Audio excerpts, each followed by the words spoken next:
Raider Nation. It's time to connect. Leo, Jay, Nate, Jeff, right. Yeah, silver and black. The crew is insane. Breaking down the madness before you can blink. Another week, wow, another storyline. But the Raider connection keeps it all in line. From Vegas lights to the East Coast grind. We talk that truth, no filter, no rewind. Four voices strong, so buckle in tight. It's time to bring the nation to life tonight. This is the Raider Connection Show, where the silver and black stories flow. Leo, J, Nate, and Jeff on go, breaking every play down blow by blow. R-N-4-L, you already know. Welcome to the Raider Connection Show. Leo with the facts, breaking down the scene. Jay brings a fire, keeping takes real mean. Nate on the road with the vibe and the view. And Jeff swings heavy when the nation needs truth. Wins or losses, we show up proud. Raising Raider Nation, loud and loud. Hit that chat, pull up, don't wait. This is family, this is connection, this is fate. Silver shields up, the energy grows. Four voices united everywhere that it goes. Every first down, every heart rate hit. Raider Nation stays locked, we don't quit. This is the Raider Connection Show, where the silver and black stories flow. Leo, J, Nate, and Jeff on go, breaking every play down blow by blow. R-N-4-L, that's how we roll. Welcome to the Raider Connection Show. So grab your drink, hit subscribe, let's ride. Raider Nation strong, we never divide. From kickoff to the final echo, you're tuned into the Raider Connection Show. Hey!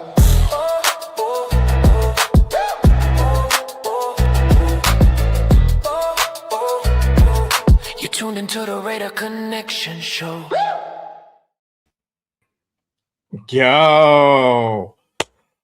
What is good, Raider Nation? Welcome to another episode of the Raider Connection. Appreciate everyone pulling up and tapping in with us on this Wednesday night.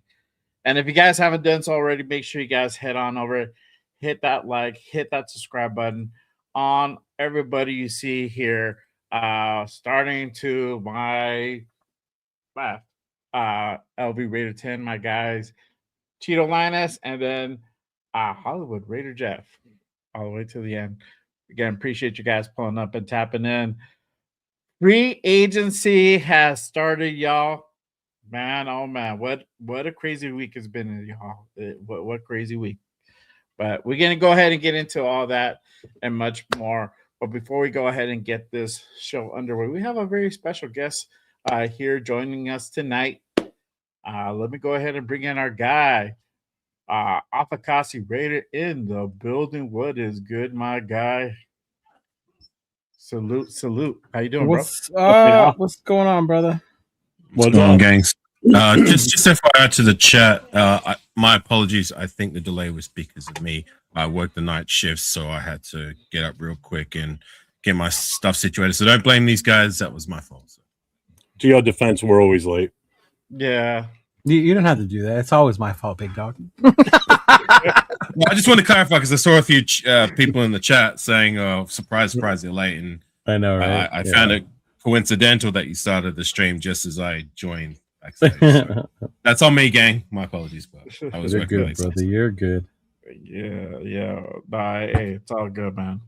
But again, I appreciate everyone pulling up and tapping in with us on this Wednesday night. Real quick, let's go ahead and salute the chat real quick before we go ahead and get the show underway. Shout out to our Raider 24 Nation in the building. What is good? He says Raiders, much love, Nation. Max is back, silver and black. Woo at Children's Hospital in Dallas with a little Raider.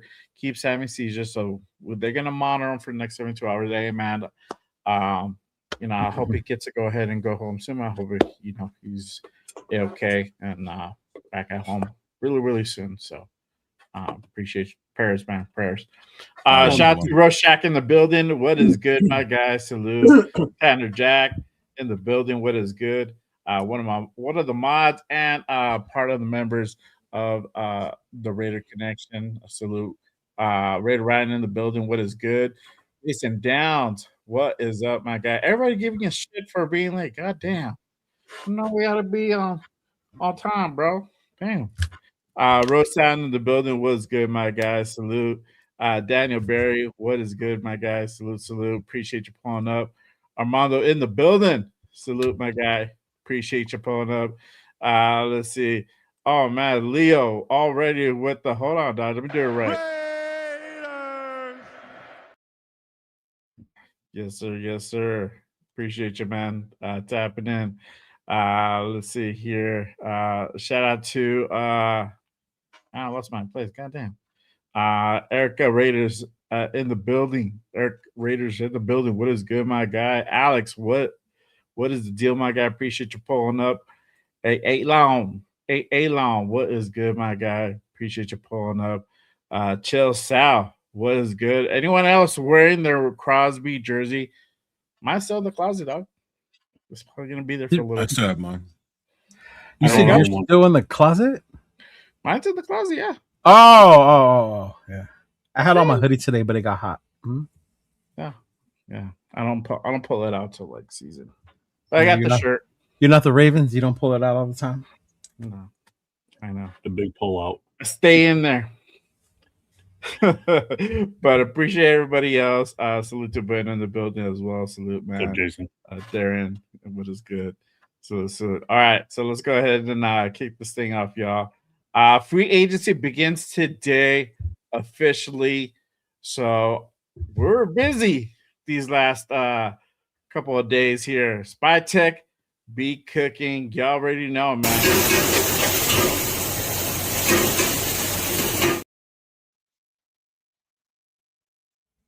Just cooking, man. I was wondering because I came out in the video before the intro. I was like, what the hell's going on? Yeah, that's What's up, Marcus? What's going a on, little big dog? cook. But Spicer was cooking, man. We were pretty aggressive this free agency, and we kind of talked about it in previous shows about kind of the what to kind of look forward in this offseason. We did mention that the Raiders should be aggressive in this offseason, especially beefing up that offensive line. And we went ahead and went out and did that. But let's go ahead and just kind of go over the acquisitions real quick over the last few days. Let me go ahead and put this up here.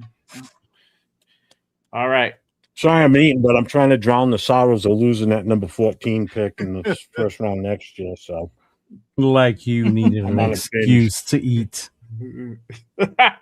I'm just tired from working night shift, my friend. Yeah, no worries. But Raiders go out and sign Jalen Naylor from the Vikings. He was out in he was part of the free agency. Spytech is went out there and got themselves a receiver. The next person that we went ahead and went out and signed this free agency as well. I have this right. All right, here we go. Shout out to Raider Resistance. That's my guy right there. Yes, sir.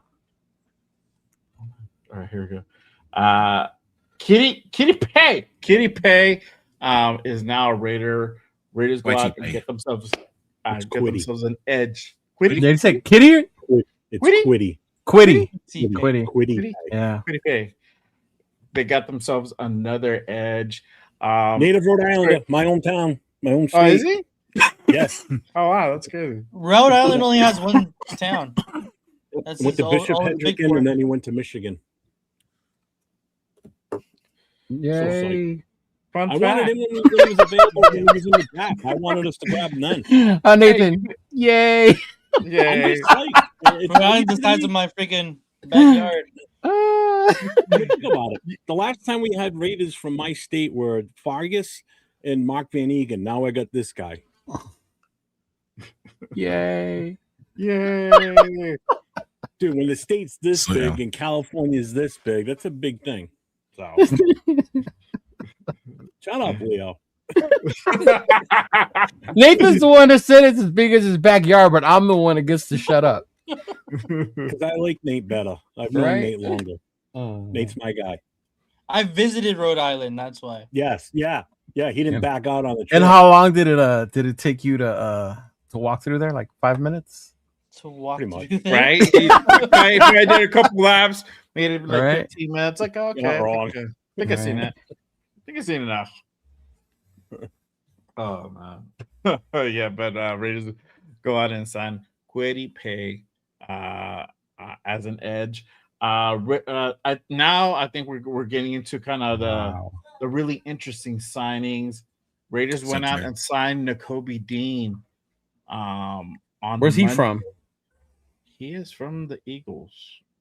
I want to know that, but since Oh, like what's it? I don't know. I don't know, bro. I thought we were just shouting out cities now. That's what I know. I'm I'm like, Jeff is with the fun facts here today. I know, right? I don't know. I don't know. I'm pretty sure you can Google it. Yeah, I'm pretty sure. But Raiders go out and sign Nakobe Dean, the linebacker, $36 million deal. I like that coach. $20 million guaranteed. A big addition for the Raiders in that linebacker room. That honestly, it was almost vacant. There's only two dudes there, and it's the Bergs. Maybe like another dude. I don't even know who's still there in that linebacker room. But Raiders go out and bring on Nakobe Dean. The other signing, I think this is a big one too, and I did mention him when he came out. They say that we're going to go ahead and release him and be part of free agency. Quay Walker. Quay Walker is now a Las Vegas Raider. Quay Walker signed through a 3-year, $40 million deal, $28 million guaranteed. Again, big additions to that linebacker room. I'm going to go over to the next one, and we'll go ahead and talk about all these free agency signings. But I think the one more before I get to the main one. We got ourselves a kicker too. We went out and got Matt Gay, and he is a new kicker. We went ahead and moved on from. Leo doesn't like him. Just saying. Why? Because he's gay? Yeah, no, he doesn't like him. Part of the gays? Before we started the show. Yep. Wow, that's not very nice. I said I didn't like him because he doesn't. What's the point of signing somebody that's not better than the guy you have already? Because he's probably going to be cheaper than what Carlson would be. Mhm. Probably. You know what? It's all nickels and dimes with you, Jeff. I had it. Like it's his money or something, I know, right? Yeah, right, Wait. man. right? Well, there's through one it. signing I felt like we overspent a little bit, but it's not this dude. But I think the one that really kind of hit it out of the ballpark here, Raiders went out and got their guy. They went out and signed Tyler Linderbaum to a massive deal. It was a 3-year, $81 million deal, $60 million guaranteed, average about 27 per year. This is the guy that we said, if you need a backup to Brinks truck, this is the one. And here we are. So Except Jeff, I know he's absolutely upset about this signing. Right? Because Right. like, all his money's gone now. Bro, that's yeah. a lot of It freaking was like money. play money. I know. Right? I don't care what we paid for him, to be honest with you. It was well worth it. So how are you guys feeling about all the signings that I just went ahead and went off on? I'll start with you, Jeff. How are you feeling? What do you think about all the signings? Not just Tyler, because I think we all know kind of how you feel about Big Lindy over here. But If he was in the room with me, I'd give him a hug. I thought the only just thing love you'd this give move. him right now. I don't know. I love all the moves, to be honest with you. I don't think there's one that scratches my head like last year. Like when we made moves, you're like, what, huh? Where did that guy come from? There's been none of that so far this year. The only thing I think that would have been done different is if we still had Max prior to Monday, I think the odd man out would have probably been Kwity Paye, unfortunately. I think he might have been the one that we wouldn't have probably gone after if we had no vision of trading Max. So I think that's a nice added addition, especially for depth, if you think about it in the long run. So so far, Spytech is cooking big time, and this is showing everything to me that he was not in control last year, that this was Pete Carroll running everything last year, because what he's done so far this year has been phenomenal. So let's see it transfer over to what the product is on the field, and then we can then really fully grade everything as far as I'm concerned. But so far, if I had to throw a grade at it, A+ right now for just the quality of what this looks like on paper. But let's see what it looks like on the field. But I'm happy. I got no negatives, none. Cool. Nate, how you Yeah. feeling? Damn it. I completely agree. I love all of these signings. I think we overpaid a little bit for Naylor and Pay, but I'm okay with that because sometimes when, especially for the Raiders, like coming off of the season that we just did, you're gonna have to overpay some players out on the free agency market just to entice them to come over, and that's exactly what we did with Linderbaum and with basically all of our signings. We paid a little bit more than what they were asking for, but man, I love all of these. They seem extremely strategic, and it's really revamped the entire defensive side of the football. And I'm really excited about all of these signings and what the potential of this offseason could bring. Yeah. Leo, how you feeling about the signings, man? Yeah, man. I'm glad they opened the checkbook. They gave the guys their money, huge signing bonuses, even the way the contracts were worked. Not so much of a cap hit this year, probably setting it up more for the loading them up on the back end, right? Mm-hmm. Oh, there you go. Breaking news. The Raiders have signed unrestricted free agent Nakobe Dean. There you go. So it is official. Nakobe Dean has officially become a Raider. Good. Yeah. But I mean, I'm excited, bro. I'm excited for the linebackers. Honestly, I'm really excited for the linebackers. It's been a minute since we've had linebackers that you can, since the law firm of Howard and Morrison, it's been a minute since I've been proud of my linebackers. So I'm looking forward to them, being able to do some work. Obviously, the center, so important in the Matt Kubiak system. Yeah. So, but yeah, I mean, so far so good. I mean, the wide receiver, cool. He sat behind two great wide receivers in Minnesota, so we'll see. But I mean, anything is gonna, get Jack Besh to do something, or Dante Thornton to do something. Hey, whatever it takes, right? Jesus Christ, like yeah. Mm-hmm. I mean, but other than that, yeah, man, I'm cool with it. Yeah. Cool. Our special guest today, AR Afakasi Raider. Have you had what do you think about the free agent signings that we did the last couple of days? Yeah, I like it for the most part. I mean, we got our guy in Linderbaum. Seems we've revamped our linebacker room with the two additions. The cornerback could be a sneaky good signing. He looks like he might be our guy at the nickel. The wide receiver I found a little bit questionable, just the price we paid for him, and the production on his end. I don't know, it just doesn't really add up to what we need as well. But if he can live up to what we're paying him to do, I hear good things about how he played towards the back half of last season. So hopefully we can get more out of it. I still believe we need a number one receiver. Oh yeah. Who else am I missing? The defensive end, I like the signing, and the kicker. It's like whatever. It sucks to see Carlson go. One of the last of a dying breed with the Oakland Raiders. Now there's only two on our roster. Mm-hmm. Three. Yeah, to your point. No, two more left. Colton, Max, and AJ. Mm-hmm. Oh, right. That's right. Because Max. Yeah. I forgot. Now there's three again. I still remember what I said. It's a dying breed now. It sucks to see these guys go. But, hopefully if it's this guy, or I believe we'll bring some young talent through the door, whether it's a draftee or an undrafted free agent. I believe we're going to bring one of those in the door to compete for that job and see where the cards fall. So, yeah, I'm happy for the most part. Oh, good. For sure. We did also have some re-signings as well.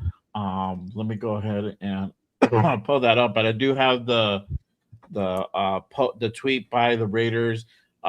Again, like Leo just said, Nakobe Dean is officially now a Raider. He has just signed his contract, so he's locked in. We're good with him. 1 second. There you go. All right, cool. So let's talk about the Raider resignings. So we had some resignings over the last couple of days as well. Familiar face, Raiders bringing back Eric Stokes through a $30 million deal. They re-signed Eric Stokes to a 3-year, $30 million deal per Ian Rappaport.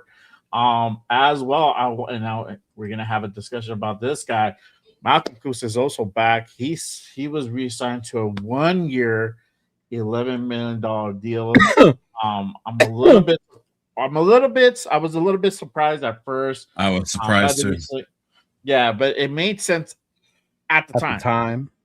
At the time, it made sense. Now it's like, okay, we're not in a bad situation, but it's always good to go ahead and have that guy. Hopefully, he has a better year this year. But yeah, interesting signing when we actually did it at the time. But I wasn't, I was a little bit shocked, but hey, it made sense at the time. I think.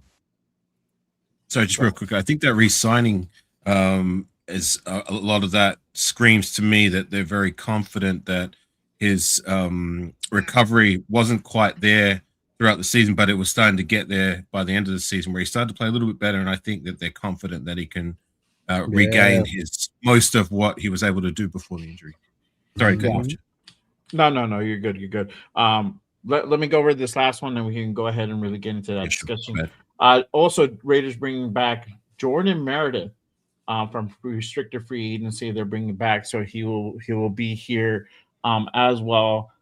Part of the offensive line, most likely will be at depth. It'll probably be the last time we see him at center. For a very hopefully, yeah, hopefully, you never know. Mm-hmm. But we are the Raiders. You never know. Jesus Christ, I know. But Malcolm Koonce, right? Again, for me, I feel this was a little bit of an overspend. And I mean it in the sense that I feel that his gameplay last year wasn't really indicative of that $11 million mark. At the time, we didn't, for all intents and purposes, Max was gone to us. So having this signing made sense. Adding, keeping that depth in that edge room, in that defensive line room. So this was a good addition. Now that things have changed and Max is still here, it just provides some depth for pay for Max for that defensive line. How do you guys feeling about the re-signs here? Again, Koonce, Stokes, Meredith coming back. What do you guys think? Afakasi, I'll start with you this time. What do you think about those re-signs? Yeah, you're not going to get any complaints from me with the re-signings. I was surprised with the Malcolm Koonce one, but again, like I highlighted before, I think that's a sign that they are confident with his recovery, and maybe a sign that he wasn't all the way there last season, and maybe that was a lot of what his struggles were. So if they think that his recovery is enough for them to want to re-sign him, and I believe that's the reason why they did, then I'm cool with it. Hopefully we can find again that 2020, when was it, 2020 form, was it 2023 form that he produced towards the second half of the season. So yeah, I'm again, no complaints from me. Yeah. Real quick, I know there's people in the chat asking about Linderbaum. There is nothing as of yet about Tyler being officially a Raider yet. Tomorrow, y'all. Tomorrow. Leo thinks it's tomorrow. I don't know. It could be announced later on. I don't know. Maybe it is tomorrow. So, but as of right now, there's no word officially. Leo, how do you feeling about the re-signings? Bringing back Eric Stokes. I'm kind of glad about Koonce because I know I had shared before that it would suck that we didn't wait the 2 years it takes to recover from his injury, and he went somewhere else and he completely balled out. I think a lot of it has to do too with Robbie Leonard, his old D-line coach, being the defensive coordinator. So that holds some weight to like, hey, what do you think about Malcolm? Obviously that was done before the Max debacle happened. So that was a thing, but I'm glad to see that he's still going to be here. I mean, it's like I said, it's not my money. 11 mil is probably like chunk change to them. 1 year, if he balls out, if he shows up, it's just another weapon we could have on the defense. So I'm all for it. Stokes too. Stokes, it wasn't a heavy cornerback deal. Cornerbacks are starting to get paid a lot more, so I like the money that they used. So that one was good. Meredith, depth piece. That is what it is. I'm sure 805 was extremely happy with that one. We all know how horrible 805 is when it comes to him. But but I mean, yeah, man. Other than that, it's just I'm cool with those so far. Yeah. Nate, how are you feeling about the re-signs? Yeah, I mean, I feel good. I know that we signed Kuntz for another $1 million extra than what we did last year, but I completely am with where Leo was saying that if we let him go and he completely balled out, then we feel like we got the lesser of the deal, and I think we spent so much time trying to what's the word, to like make him progress throughout our system that we're not going to reap the benefits of him now. Might as well just sign him for another year. And I do think that this year is going to be the year that we were expecting for him, for Malcolm Kuntz, because of his injury. Is now 2 years going to be 2 years removed from that. And I think that we're going to finally see the Kuntz we wanted this past season. As far as Stokes, I mean, I think we had to re-sign him. He was arguably our best cornerback in all of last year. And now looking at our cornerback room in total, it looks like a very decent unit, a lot better than what we had last year. So I think keeping him on was really good. I don't know about Meredith, man. I mean, if we're going to play him out of position again, there's no point, but hopefully he finds his spot and he goes back to being a very serviceable piece on the offensive line, at least as far as we're hoping he's going to be a backup. Hopefully he doesn't have to come in, but I mean, last year didn't show a lot, but again, he played out of position there. So hopefully he goes back to guard and he could be serviceable, but hopefully we don't have to see him because we want him as a backup. Depth guy. I'll be right back, gang. I just need to situate something real quick. Oh, you Go ahead. You gotta take that morning leak. See, you didn't give him time to have his morning glory. Morning glory. You gotta thaw out. My man thawed out. Man. Really quick though, I forgot to mention. So we also went ahead and brought back Thomas Booker. Thomas Booker from restricted free agent. He's also back with the team. I like this signing that we brought him back. I think he has really good potential. I would definitely like to go ahead and see more of Thomas Booker, and I think it just maintains that kind of solid play from that defensive line. Also, another guy that we went out and actually traded for. We traded for a corner. Speaking of corners that Nate just mentioned, we went and traded for Teron Johnson, the corner from the Bills. Big addition to that nickel spot. Last year we had to rely on good old Darnay Holmes, and unfortunately, he just did not make the cut. So we went out and we really didn't spend anything. Spend a 6th round pick for Johnson, and in turn we get a 7th round pick. So we just swap picks, and I think he's on the cheap. I don't think he's expensive. I think he's like $8 million or something like that, around that range. So we're not breaking the bank, and he's a really solid nickel that will help to go ahead and improve that nickel position for sure. Jeff, how are you feeling about the re-signs? Who stand out for you? Is there anybody that you were just kind of like, I don't know? Yeah, Kuntz was the only one I was kind of questioning. I get giving him another year contract. It's funny that Chase signed today. I think he went to Washington, but it was a 1-year contract for him also. So he's living on 1-year contracts now himself. But yeah, everything else I have no problem with. Stokes was a definite must. Bringing back Meredith again, that's a depth piece for us, so that's a good thing to have. I don't really have any issues with the guys we brought back. The only one that was kind of on was the Kuntz one, maybe. But Hey, this I'm is fine with it. random, but did you guys see Kenneth Walker arrive to Kansas City today and what he was wearing?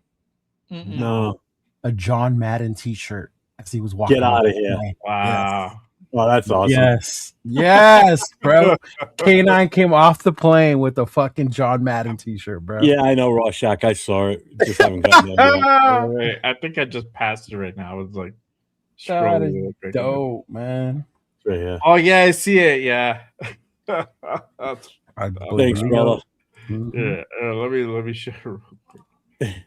Oh Yeah. yeah. That's it. That's No crazy, shit. huh? Yeah. Does he just Is not? it an actual No? Ravens one? You know, or is I it like think a it might be Madden the. I game think one? it might be a video game one though. That's what I'm thinking. I'm wondering Yeah. if it's the It doesn't Madden look game like one. it. Or... That's why I can't really see it. It's just of him. It's just the Madden, but I think it might be one of his old video game covers because It it's not says him and John Raider. over the top. It says Madden Yeah. on the bottom. It looks like Al Davis on the left side and the lower, maybe. No, I think it's from a Madden cover of the game. Yeah. Mm-hmm. Yeah, it looks like it's from. Oh the yeah, but game that is a itself. picture of him as a coach, right under the N and John. Mm-hmm. Yeah. That's him from Because the main picture is him as a broadcaster. Yeah. Yeah. Oh yeah, there he is too. There's his old '70s photo at the very Yeah. bottom. Yeah. That's awesome. That's cool. That he did Yeah, that. Even yeah. if it's for the video game, who cares? Yeah, but even then, like as a Kansas City Chief fan, like bro, that's Raider shit. Right? Right? That's Yeah. Yeah. Hey, and you're paying me, and I'm still wearing this. Right? Yeah. Mm-hmm. Oh, that's funny as shit, man. I love it. Yeah, yeah. Ricky, Malcolm We'll put Kuntz this is back gonna up be for the him. So thanks, craziest Rorschach, fucking for the Pizza Hut $1.99 driver super next chat. to you. He goes, I blame Leo equals Geno facts plus tax. That's funny. Oh man. But appreciate everyone pulling up and rocking with us on this Wednesday. We have over 200 in the building. Again, if you guys haven't done so already, make sure you guys hit that like, hit that subscribe on all the channels you see here. Appreciate you guys. It really does go ahead and support the shows. Yeah. For sure. Let's see here. So there's some other ones that we're actually re-signed as well. That was early in the week. Tristan McCollin, Will Putnam, 805. I know, I saw that. Snowden. What did Bob say? The number 14 pick, it's like a bad hangover. Yeah. I'm telling you, Jeff, I should make that into a shirt, bro. Have like the number 14, like it was a jersey, and the name will be pull out. That's funny. Oh man. Welcome back. Welcome back, brother. Welcome back. There you go. All right, cool. Let's see here. You missed it, AR. Kenneth Walker was walking off the plane when he arrived in Kansas City wearing a John Madden t-shirt. Cool story. Yay. Is he a Raider? You don't get the irony. He's a Chief and he's wearing a Raider shirt.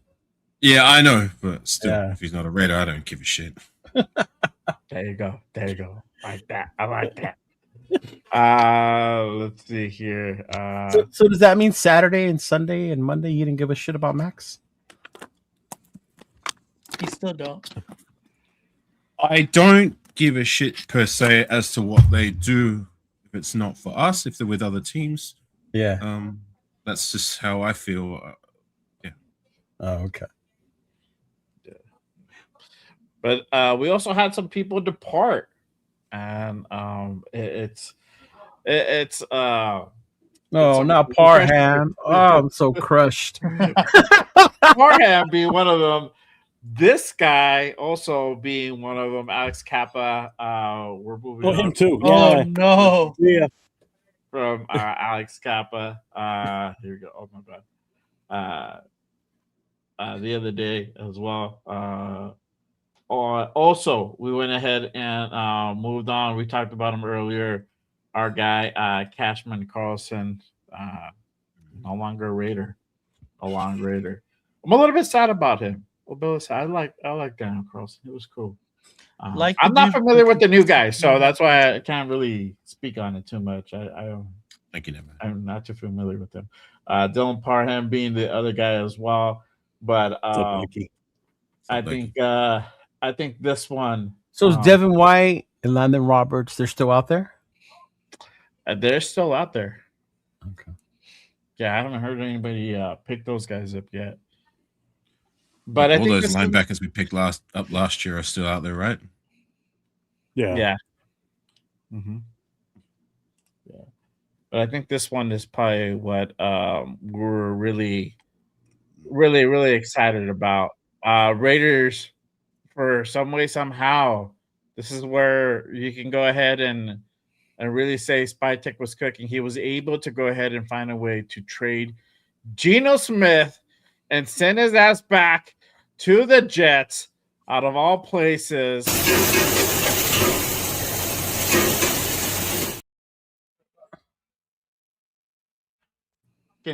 Raiders trade Geno Smith in exchange for a sixth round pick. Crazy work. The great thing about this is that you have to go ahead and clear that cap space, so that 18 and a half, no more. They went ahead and converted 17.3 or 17.2 into a signing bonus, which doesn't hit the cap, and then Jets are gonna flip that 1.3 into their salary, signing him for the vet minimum of 1.3, and we gain 9.3 in cap space from Geno Smith. I think this probably was the best situation we could have hoped for in regards to Geno Smith. How is everybody feeling about moving on from Geno Smith? Nate, I see you shaking your head. Go ahead. Let me know how you're feeling about us moving on from Geno Smith. I mean, first of all, it's insane the fact that, one, Spytek was able to trade him. Two, he was able to trade him back to the Jets. Right. Like that, it's insane. I know we were already going to release him. It was said that he was going to be released prior to the trade, but the fact that we got anything out of Geno Smith as an asset is quite insane. So, hats off to John Spytek. He's been cooking this offseason. If that was the only move he made, that alone is insane. Mm-hmm. Yeah. Jeff? Yeah, interesting. Oh, sorry. Oh, go ahead, AR. Yeah. Go ahead, AR. No. Yeah. It don't I'm matter. happy. So he's gone. This is where I think Spytek worked his voodoo magic. How he's able to send him to them along with a 7th round pick. We get a 6th in return, and we only have to cover basically about half. So we're only on the books now for $9 million as opposed to 18 if we would have just cut him. So I don't know how the hell he smoke and mirrors, whatever he did with them, but I think it's awesome. So unloaded one major burden off our roster, and that's it. Be done with them. Good luck in New York. We'll see why in the they fall did it, when we right? come to play you. You know why Huh? they did it? Yeah. They're trying to get Arch Manning. They saw the Raiders' plan at tanking last year. We had Geno, we had So we're going Parham. to take Commander. So they're like, "Hey, bring those guys over here. We want to take And too." Commander strikes again. Yeah. we might as well let them borrow Thornton and Betch too while we're at it. Fuck it, just send them over there. Thorin for sure. Oh, you're not kidding, though.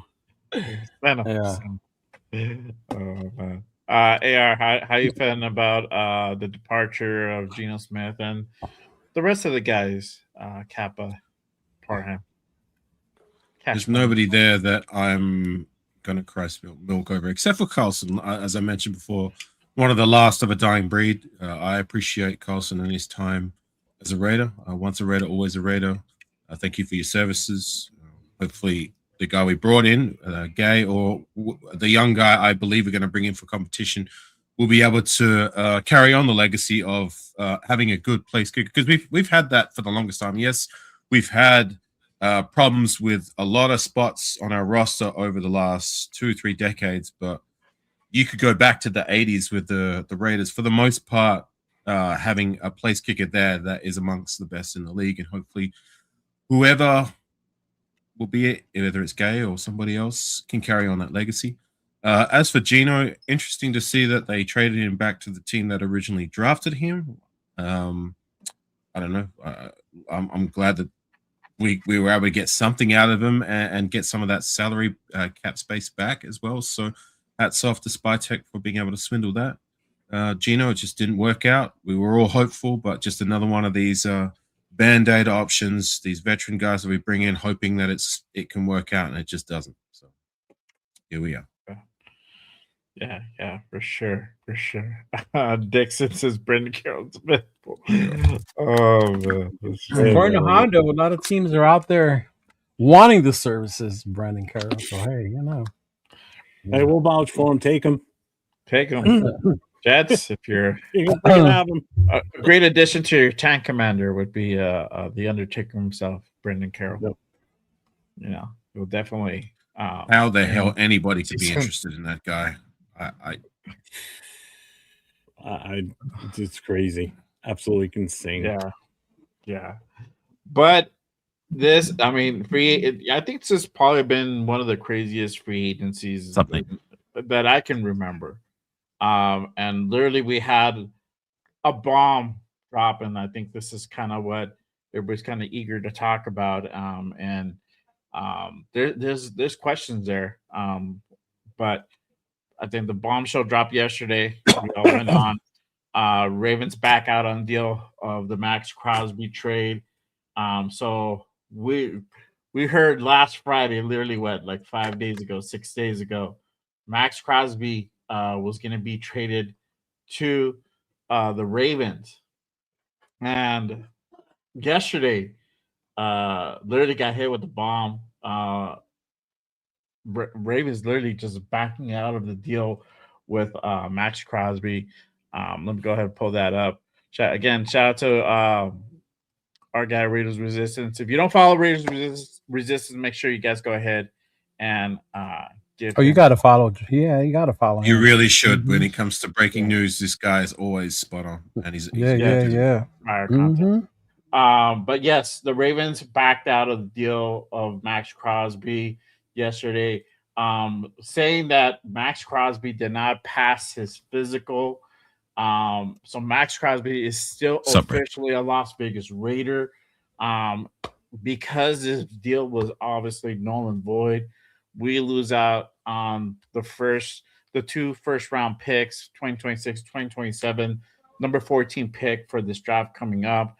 But not only that $30 million that we thought we were going to clear, we're going to have to go ahead and absorb that for the moment. Crazy work that literally just happened like almost 24 hours ago. I can't, and I was telling Jeff yesterday, I can't think of a moment in recent history that this type of deal, like this type of situation, went down on a blockbuster deal. How do you guys feel about the whole situation and the whole? What do you think is going to happen with Max? Do you guys think that he could still be traded, or does he actually stay? How do you guys feeling about this so far? I'll start with Afakasi, because I really do want to know his take on it. I haven't really heard anything about that from your end. So how do you feel about this? Pretty shocking that it all transpired the way it did. To your point, like the only other time where something like this, maybe not to that magnitude, but it was kind of similar circumstances back in, I think it was the year 2013. We were supposed to sign a guy to be our left tackle, and at the last minute that got nixed, and we ended up signing Donald Penn as our fallback plan. I don't know if you guys remember that. Yeah, Saffold from the Rams. Yeah, that's it. Saffold, yes. Mm-hmm. So that kind of was similar. It did work out, and maybe not to that magnitude, but that's the last time I can remember something that's close to it. But anyways, I guess he's back in the door, and I don't doubt they're going to look at the other options. But yesterday's price isn't going to be today's price. I highly doubt if and when we trade him again to a different suitor, it's not going to be for 2 firsts, unfortunately. I hope so, but we will see. But I guess for the now, he's back in the door. And is there a world where we see him stay on our roster and play for us? I wouldn't be mad at it.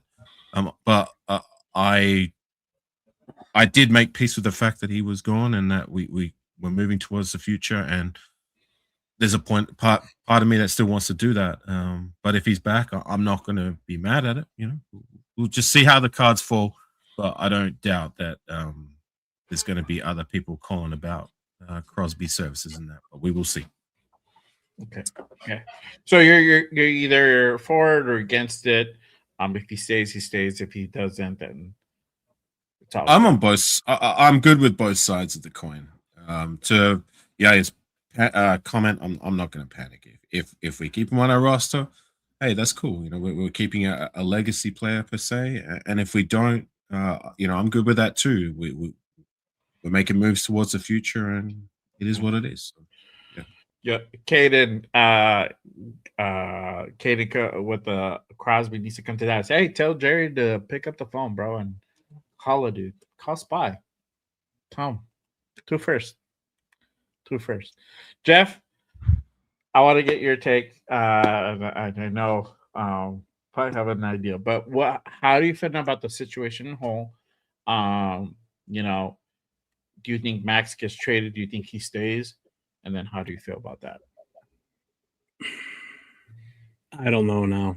Either way, we're not going to get what we would have gotten from that is not what I was thinking, bro. The Heat threw me for a curveball right now. No, I get it. We talked about it a lot yesterday, so Jeff's probably at the point where I am. Like, it is what it is at this point, and yeah.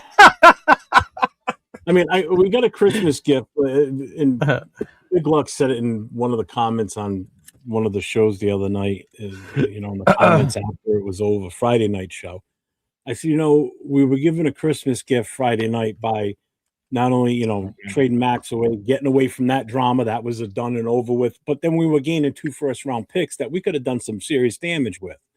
We could have really helped build this team, and it would have staved me off getting off the let's trade the first, the number 1 overall and move around. But now it's like we're not. And then I ended up with a lump of coal at 7:50 p.m. last night. I know the exact minute because that's exactly when Jason came in the show last night and told me 7:50 p.m. Eastern time when it all went to shit. And Maxx was coming back to us. Picks were taken away from us. So we're not going to get that same deal. It's just I don't see that happening. So whatever we get will be a lesser offer. But it's tough to see the way he left and how it was portrayed by some and by him with some of the things he said to just welcome him back in like, oh, don't worry about it. No big deal. We're good now. Emotional. Yeah, but it's not that, though. It's still the fact that you don't burn bridges like that in a way. Whatever. Yeah.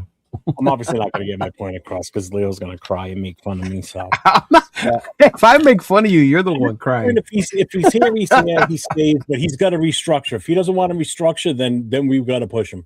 Make sure you tell him that. So so you saying that, push him. What would you trade him for? Are you gonna flat out just trade him and get whatever you get, or I'm not going to trade him just to trade him? Let's put it that way. Okay. I want at least a first rounder. That's what it sounded like. And if we're not going to get a first rounder in the following season, 2027, then I want their first rounder this year and a second this year, maybe a second next year if we can pull it off. Mm-hmm. Yeah, shout out so to it's a lot less. It's less than. It's still going to be less. Or you give me a second round this year, first this year, and a player instead. We're not going to go after your first round next year. Yeah. Then we're going to be lucky if we get that. I know. See, that might as well be 2 firsts. What gets forgotten is the work that was put behind it to get the 2 first-round picks. Yep. Well, it's that. And the fact that now everything's out of the bag, right?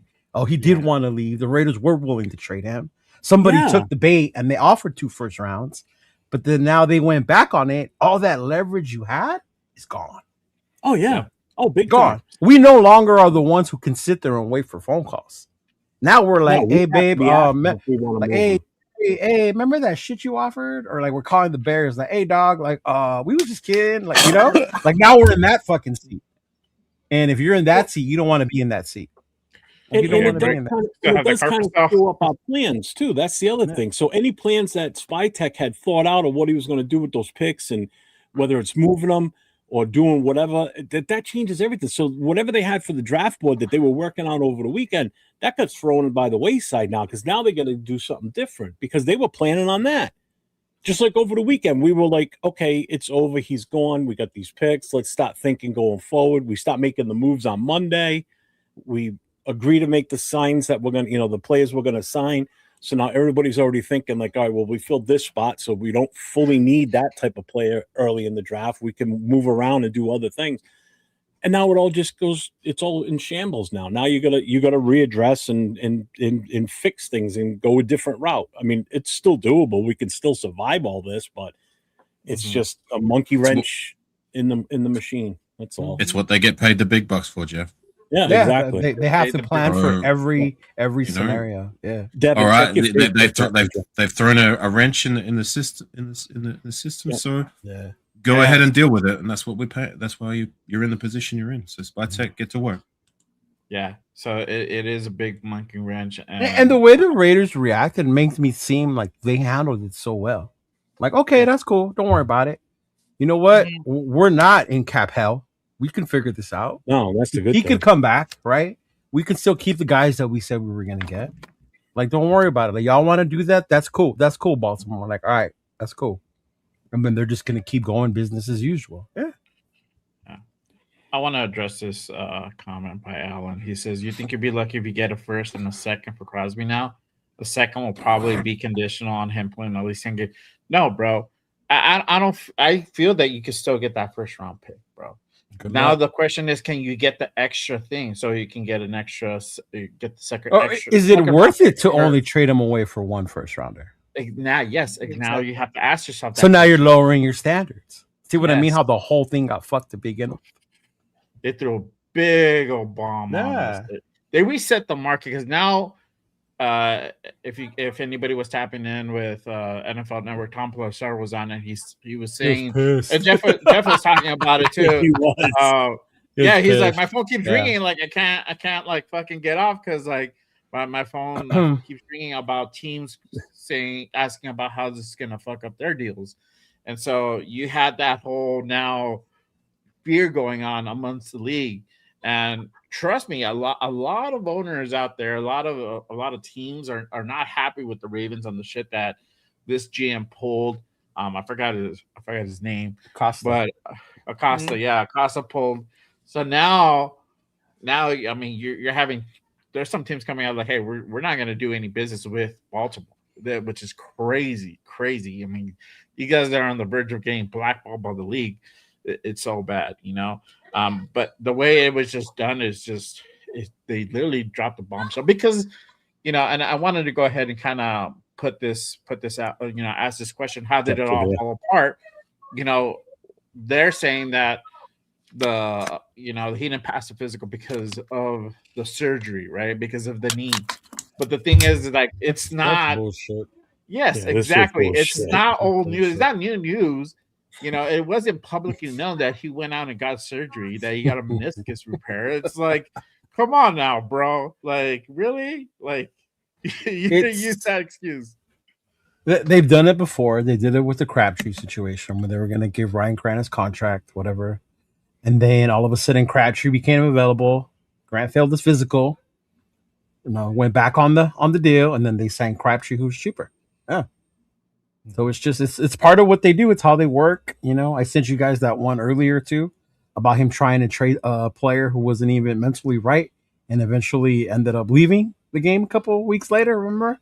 Mm-hmm. So that's just how it is. And fortunately, it's not illegal, because it was done during legal tampering.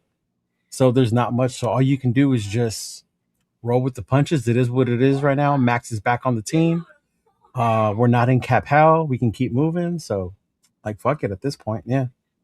I'm good with either way, I guess. If Yeah. we keep him, cool. If we can trade him Hmm. and get a coveted pick for him, preferably what we.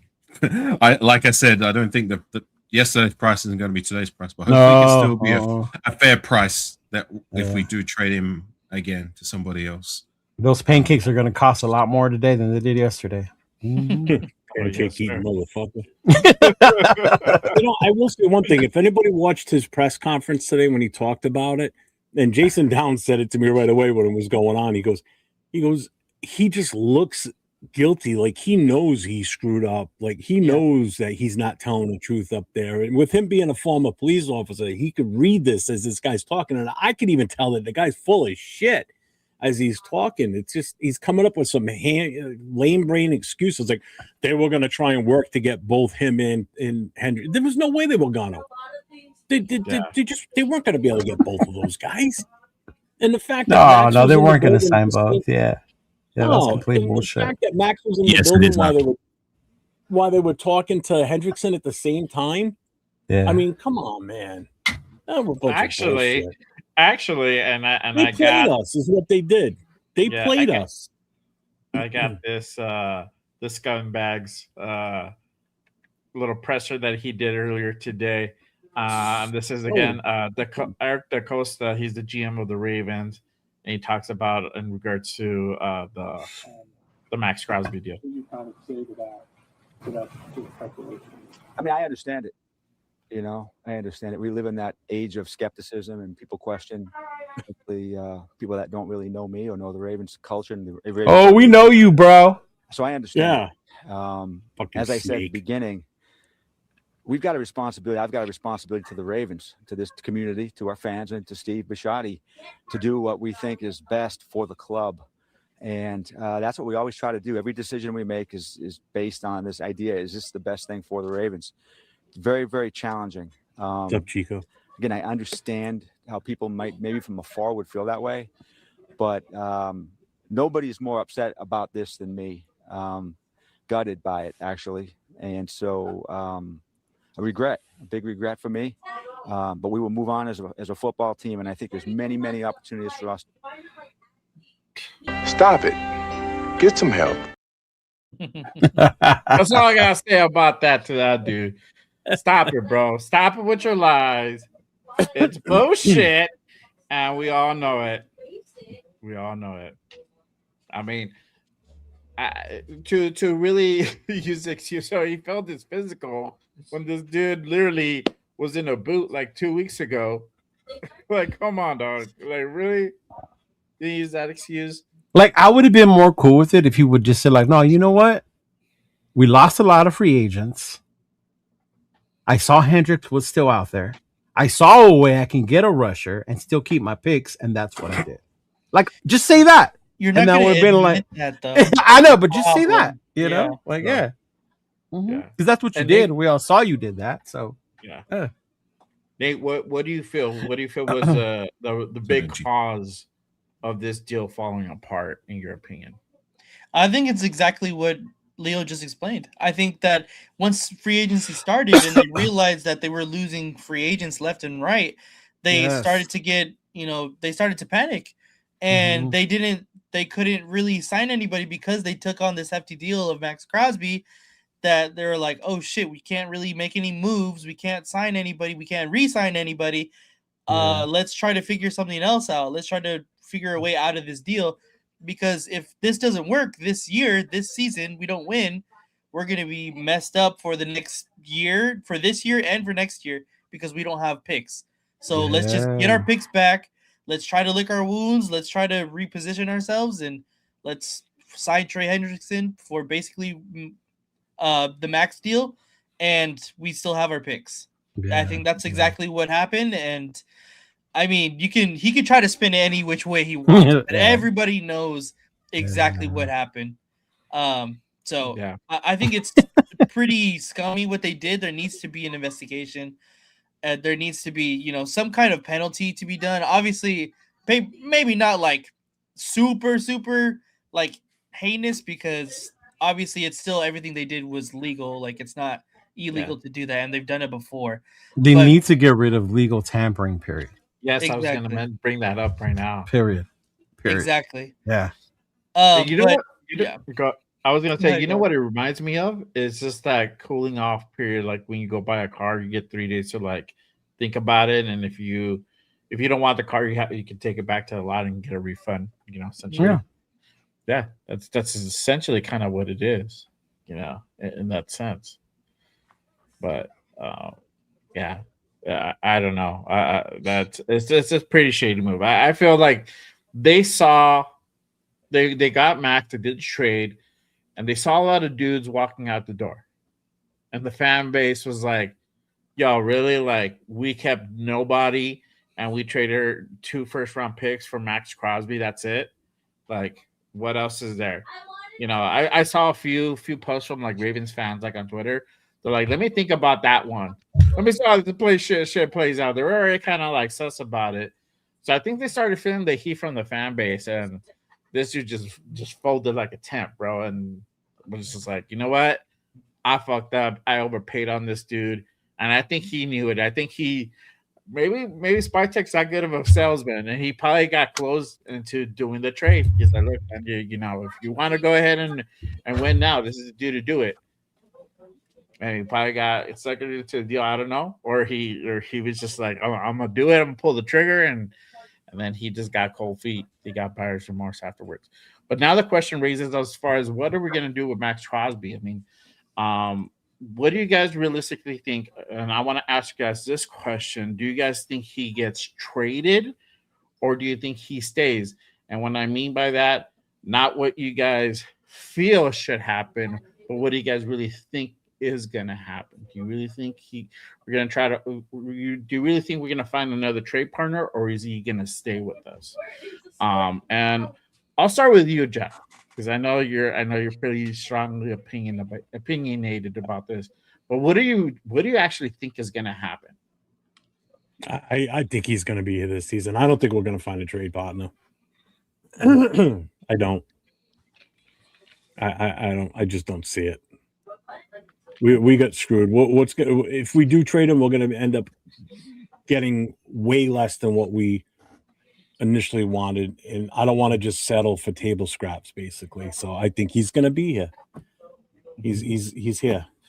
Now, what happens after his contract when it gets to that point where we can walk away freely? Do we do it when we don't take any hits and we can just walk away and be done? Depending on how he is for the next 2 years. Like, in all honesty, if he has another injury-riddled season this year where he has to have surgery at the end of the year, then that's a different story. Then at that point, guess what? We can't keep going through this every year because now he's a physical crutch on this team. Because this will be 3 years in a row that he's going to lose time. And is he going to throw a fit if we sit him again because of the injury like he did this year, which is what led up to all this in the first place? Because he was so pissed that he got sat down. And now that's the other thing. He's got to come back in his building with Guerrero still here, too. Mm-hmm. So how's that relationship going to be? Is that going to be a problem all season long? He was there this morning. He was fine. That's what I mean. So it's like what we don't know, and we never will really, unless we've got somebody that's physically inside the building that tells us all this stuff. Do we really need to know, or do we know based on No, you don't. how it's been the I last don't couple of want years? Or do we want to The know? whole point. Exactly. We're trying to go in Definitely the right want path to. with this team. We yeah. don't need any more distractions, is what I'm probably trying to get at. I don't think the distraction was ever on the team, but more with the fans. Correct, but it still could be now. So- Again, if he was doing the right could, thing by keeping his if- mouth shut, though. Could the distraction was never on the team. Might. It was just on the fan base. But now it might be because now it's a known thing. It Could, wasn't might, known then. if. So what happens Bro- if Max has the best career he's ever had this season? What's up, bro? Then that's a Ready? bonus. So then we don't go back and we still got to get rid of him, or does everyone's tune change and say, No, You know good that's thing still we gonna kept him? come. At this point, if we don't trade him now, It's all right. if we can't trade him now, then we're not going to get anything near what we thought we would comes next year because now he's going to be another year older. His contract's only going to have that 1 year left on it unless we extend it now Mhm. with the restructure. So everything changes from here on out. Everything goes down basically. So we were in the perfect spot to do what we just did But Baltimore gave us the big middle finger and smoked us on this. They did. They outright they made a fool of us by doing what they did. But the egg's on them because they're the ones that are going to probably have a hard time for a little while trying getting the trust of another GM from another organization to trade with them more than likely too. Oh yeah, that's why I said like I'm sure these GMs all talk. So again, it's out there, it's in the public. Everybody knows what happened. You know, so I think Max is here. I don't think he's going anywhere, which I'm fine with at this point. Thank you, man, for the super chat. Sounds like it.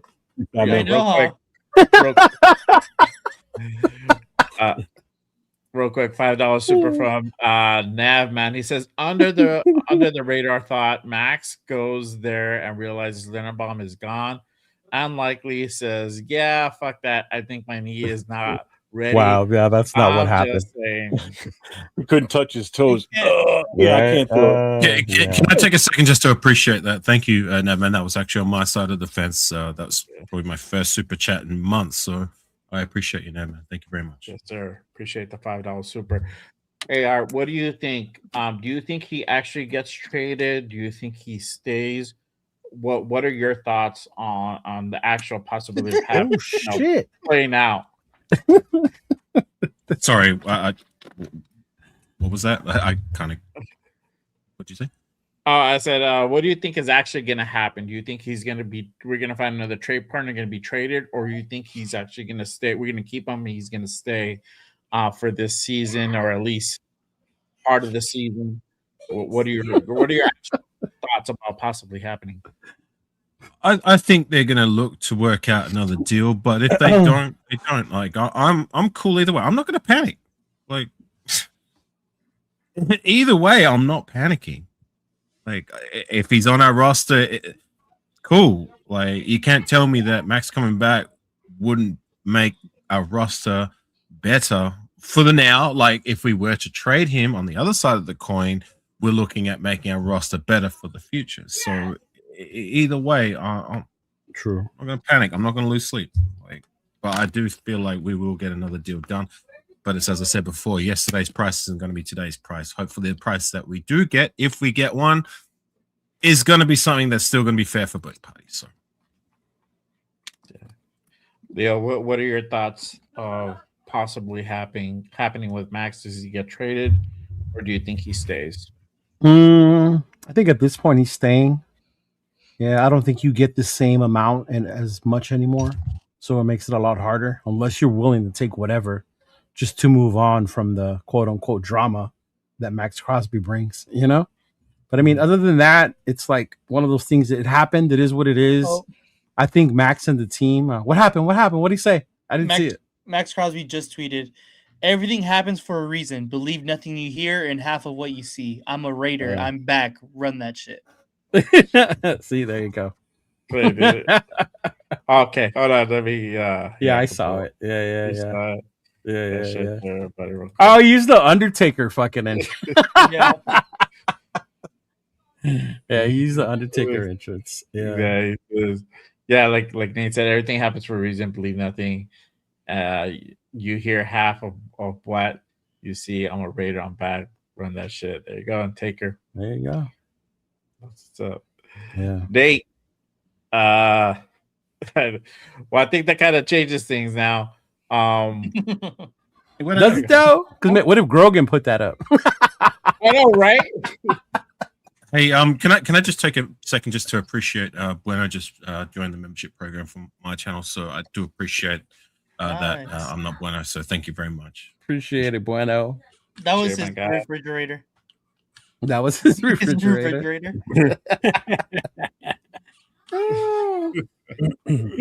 Oh man, Nate.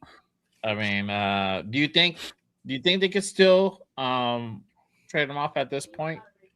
You know, if they do, I think you would be. I've seen a couple of people put in the chat that I think that it's more likely that if we do keep him, that he would be traded, or at least thought to be traded at middle of the season. If we're still looking to get, most of our our value back in getting him back, it just makes more sense that way But to me, I don't see him leaving. I don't see him wanting or saying that he wants to go anymore. I think this really kind of realized that how much he wants to stay a Raider. So I just don't see it. But again, like Jeff said earlier, he's gonna have to reconsider the contract. It's just gonna help the team, and I think it's gonna be just super beneficial for both parties if he restructures. Yeah. Real quick, shout out to our guy on six. $2 super on the AR channel. He says, F Baltimore, their owner, their GM, their fans, everyone. Appreciate you, my friend. Thanks for the super chat, on. That's on my side of the fence as well. So I appreciate you, brother. Thanks everybody for the super chats and the memberships. It doesn't go unnoticed, and I really do appreciate it. So thank you. Yes. Appreciate everyone who's put on a super or who became a member today. Salute to everybody. Honestly, I think a trade could potentially still happen. I want to take that completely off the table, but I think at this point in time, they might keep him probably for up until the trade deadline. This might be something that I don't think it's going to go away. Again, I don't really see none of these rumors going away till we actually really start winning games. And I'm not saying win 7 games either. I'm talking about actual like making a run. And it's gonna be for quite a while longer that we probably have to wait until we hear those Maxx Crosby rumors. Someone's wifey in the background. I don't know. Someone's not happy. My house is all asleep. No, my kids are in their room, bro. He's not going anywhere, Diesel said. Yeah, did you put the thing up from 805 yet? Yeah.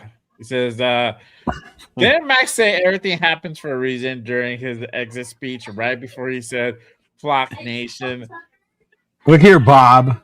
He didn't say what that reason was, okay? He needed to leave, so the Raiders had enough courage to bring in more people. Then he said, just kidding, I'm coming back. Oh, man. I'm not going to have the Max trade propaganda again. Stop it. It's not going to go. It's never going to stop, right? I told you it's never going to stop. No. Like I said, until we start winning. Yeah. And I feel that eventually that's going to start. Even when we start winning, I think it'll still be like, oh, well, he's playing good. If you get rid of him now, the Raiders could use this and that because they have this now. And it's like, it's never going to stop. Never. Yeah, for sure. I agree. I'm going to go to sleep tonight with visions of the number 14 pick floating away. I know, right? And just remember, as 14 floats by, pulled out. Yeah, exactly. Oh, man. Everybody's like, Lemon. Talks about Lemon, Vega. You know what? I hope we do trade him. If he goes anywhere, I hope he does go to the Bengals so he gets to play against the Ravens twice this season and beats the living shit out of them. Go for it. I'll be his biggest fan those days. Go kick the shit out of them. Yeah, I wouldn't trust much of what go for it says on. Yeah, exactly. Losing that 14 pick sucks, but we still have 9 other picks to really do some damage. So yeah, but according to Jeff's plan, we need 20. Right, I get that. I yeah, but why do you say that about me? Hang on, let me finish. Let him finish. Go ahead. Sorry. Got what I was going to say. Mic. You said we had 9 picks left. We have 9 other picks left still. So we had 10 in total, right? So there's still enough ammunition there to really do some damage. It's not just about what you do in the first round. It's also across the board, across the plains per se. I mean, we're talking about Maxx Crosby. We found Maxx Crosby in the 4th, right? Mm-hmm. It's not outside the realm to find excellent caliber players not in the first round. We can do it. So it sucks to lose that 14th pick, but we got to do better with the rest of the draft. Our second round, the 3rd round, the 4th round, the 5th round, and not have these draft classes where we're finding only 1 or 2 guys, if that are eventually become good starters, not just starters by default, and the rest of these guys are either rotational guys or off our roster. You know what I'm saying? So hopefully it can be better this year across the board, right? Shit, I was gonna share a picture with you, AR, but you had left, and I lost it now. But it was basically Ziegler's draft. I forgot what year it was, and there was 2023. only like one player is left now, or they're all gone. I think Parham was one of the last ones on there. Was it? Oh, that one, yeah. So that his first draft, 2022, yeah, it goes to my point. Yeah. Like Parham was the best of the bunch on that draft class. None of them are here anymore, and Parham wasn't that great. You look at next year's draft, the 2024, was it 2024? 2023 draft class is last year as our GM. Josh McDaniels last year.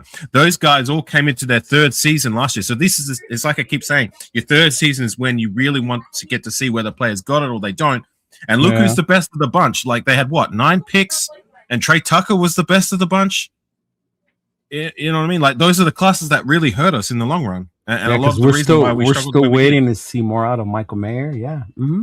No one's going to sell me with Michael Mayer. I made this argument a few times. Or Tyree. No matter where you 750 yards in 3 seasons and 3 touchdowns is close to being enough for what we drafted him to be. Tyree Wilson, come the end of year 3, he's still trying to find his way in the rotation. You know what I'm saying? Doing things in spots, and that's not what you want from a first round selection. So I'm just hoping it can be better this year, not just for the first round, but looking beyond that.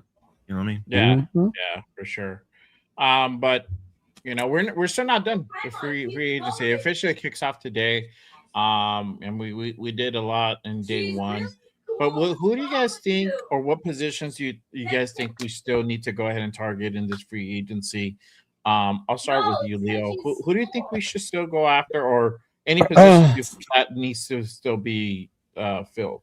I was watching the War Room, and they were going over some of the players that are still out there. The wide receiver room, I'm like, I'd rather fucking try and find someone in the draft. I guess maybe probably the offensive line, right? If you could still find someone in there in the offensive line, there were still a few names that stood out. Maybe the secondary, see if you can find somebody else to come in there and help, because we are still really young, you know, even with the addition of Stokes. We have our draft pick from last year who's coming back, Porter. So yeah, maybe when it comes to those two, about looking where to get one of those. The running backs, a lot of the names we had talked about earlier, they're pretty much gone now, right? To be able to bring in to do that running back committee, so maybe they do look into the draft or something like that. But I mean, but other than that, dude, like at this point, based on what's left in the free agency, it's just try and get more in the trenches. See where you can find more of the dudes, the kind of players you want, stuff like that. Because other than that, like, I don't see much that's left out there in the free agency market. Yeah. Mm-hmm. Nate, who do you think we should go after, or what positions do you think still needs to be filled? I think the biggest one, not the biggest one, but I think one of the most important or underrated ones, I should say, as well, is going to be the veteran quarterback that we signed. I've seen a lot of people saying that, you know, Kirk Cousins, and I had mentioned Kirk Cousins a couple of times as well. I think that we need to bring in another veteran quarterback to kind of just man the ship, at least in the beginning of the year, to have the at least thought to be the starter for the beginning of the year, because Spytek and Brady has already came out and said that they don't want a rookie quarterback to start initially, like off rip. Ideally, they don't want to, but obviously, you know, when Camp comes in, and if Mendoza comes in and beats out whichever veteran quarterback we end up pursuing, and then obviously we can all live with that. But we have to bring in a veteran quarterback that we feel comfortable enough with to say, okay, this is going to be our starter for the time being until Mendoza is ready and developed enough to get starts under his belt at the NFL level. Jameis Winston. I would fucking love it. I'm not going to lie. It would be so exciting to see him, but infuriating at the same time. I get what you're saying. To me, I think it's Kirk Cousins, mainly because they have similar play styles as far as Mendoza is, as well as I think that, you know, he was a viable starter in the NFL for many years, and I think he can fill in that veteran role quite well. You don't think Kirk wants to continue to keep winning? Like, he doesn't think in his mind, I'm still a number one? Or you think he's at the mindset where he knows what it is at this point? It's tough, because obviously every player in the NFL, no matter how high or how good you've been in the NFL, like Yeah. they all want to be the number one guy. They That's all true. think that you have to have the mindset that you're the number one guy, or you're not going to last in the NFL for very long. Kirk Cousins is smart enough, and he's been in the league for long enough to realize that, you know, every person on a team has a role on the team. And whether that's, you know, being the number one quarterback or being the backup, I think he's smart enough and mature enough to realize, hey, like maybe it's time. Maybe it's time to step into this mentor role. Maybe it's time to not get fucking all of my contracts to be guaranteed so I can help my team out, right? So to me, that's why I think Kirk Cousins is the best possible, not the best possible signing, but the most logical signing at least. Right. Can I piggyback on that? I think I was going to say the same thing, and I think if I said it before, if Raider Resistance is posting that, there's generally most of the time a lot of validity to that. So you know that's a sneaky signing to keep an eye on if they do make that happen. I wouldn't be mad at it. You know, Kirk Cousins has been in the league for a while. He's at least proven to be adept for the most part of his career. But you know, to your point, like I think he knows what it is by now, because when you get to the age of 38 at the quarterback position, like I would agree if at one point in time you're one of the elites, because usually when, like, say your Aaron Rodgers or your Tom Brady's or your Drew Breeses, you know, those guys play on, and by the time they're 38, 39, 40, they still believe that they're good enough to be a starter. But Kirk Cousins was never that. Like he was never in that tier of quarterbacks. So I think by now he realized what it is, and if we can get him to be that veteran presence to be that guy who can hold the place for the now, or be the backup, because Mendoza, if we draft him, beats him out in preseason, then I'm not going to be mad at it. So, but I do agree with you there. That's a position to keep an eye on. Like, what are we going to do with the quarterback position in the next couple of days? Yeah, for sure. And again, shout out to Raider Resistance. Make sure you guys go ahead and give him a follow on Instagram and also now on X. He is on X now. So make sure you guys go ahead and give a follow. Especially to everybody tapped in on Twitter right now for sure. But Jeff, who do you think we still pursue in this free agency? Two things I want to just real quick. I know Raider Knight said something in the chat about we need an O-line guard between Linderbaum and Colton. That's going to be JPJ. The left side is going to be locked down solid. It's going to be JPJ over there. It's going to be the right side that we're going to have to worry about, either a right tackle or a right guard. And one of them could be Caleb Rogers. One of them could be Grant, and it could be what we get in the draft. So the right side's the one that's going to need the attention. Left side's going to be solid. That's where you're going to see Genty do most of his work. So, but getting to the Kirk Cousins thing, I've been watching NFL Network all day today, and they talked about this, and they made some really valid points on this. Went to Atlanta as a starter, but he ends up getting replaced by a draftee. Okay, so they bring Penix in, so now he gets relegated to a backup role and a mentor. He's not going to want. He already said that he wants to start somewhere and be the starter, that number one guy. He's not going to come here knowing that we're drafting Mendoza, and there's a chance that Mendoza could walk right in and start over him, outplay him in preseason, and now he's relegated back to a backup role or a mentor role. That's somebody he wants. He feels that he's still got gas in his tank.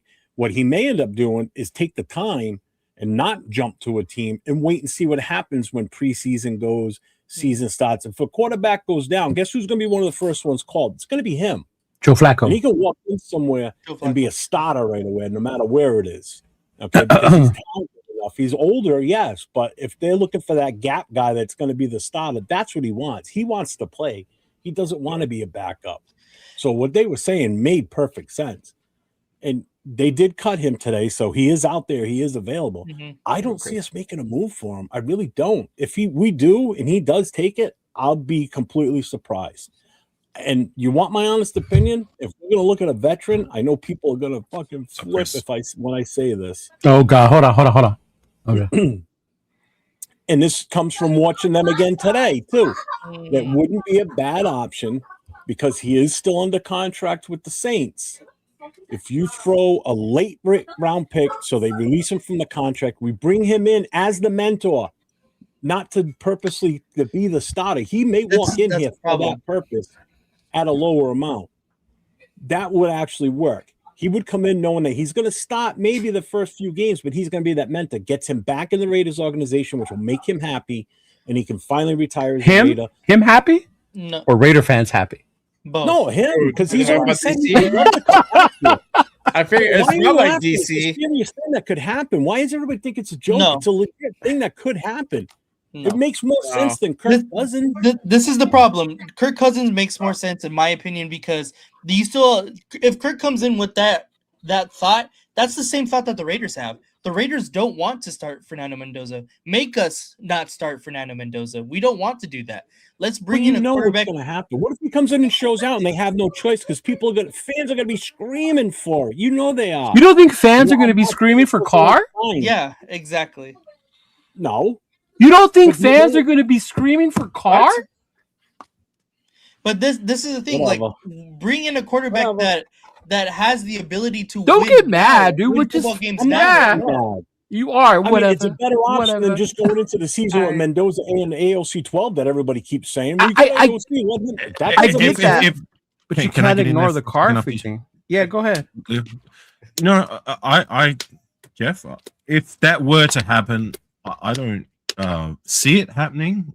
But if it does happen, I personally wouldn't be mad at it, being that if Carl was to come back to sign with us in that mentorship role, whatever it may be, you cannot tell me Carr is not better than all these other bums that we brought in the door since he left us, even now. Yeah. So You're right. if it were to happen, I'd be with it. If we don't go that route and we go Kirk Cousins instead, I'd be with that too. So, guys, just pump the brakes, man. Like, don't trip. Like, just let No, the I'm not cars tripping, but I'm roll, saying man, see where it if goes. earlier your biggest thing is you don't want no more drama. You're Yeah. bringing in the quarterback that has You're going caused to the bring most drama no matter drama. what.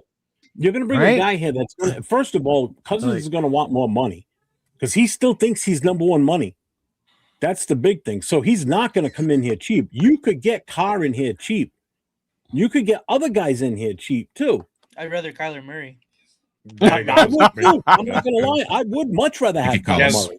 You guys been Yeah. talking about him, so I was gonna Unless bring you it saw up. him. Yeah. Yeah, but he's going to Minnesota. He's going to Minnesota. I don't think he leaves Most Minnesota likely. without a contract. I think Yeah. he's gonna be a beast in there. Yeah.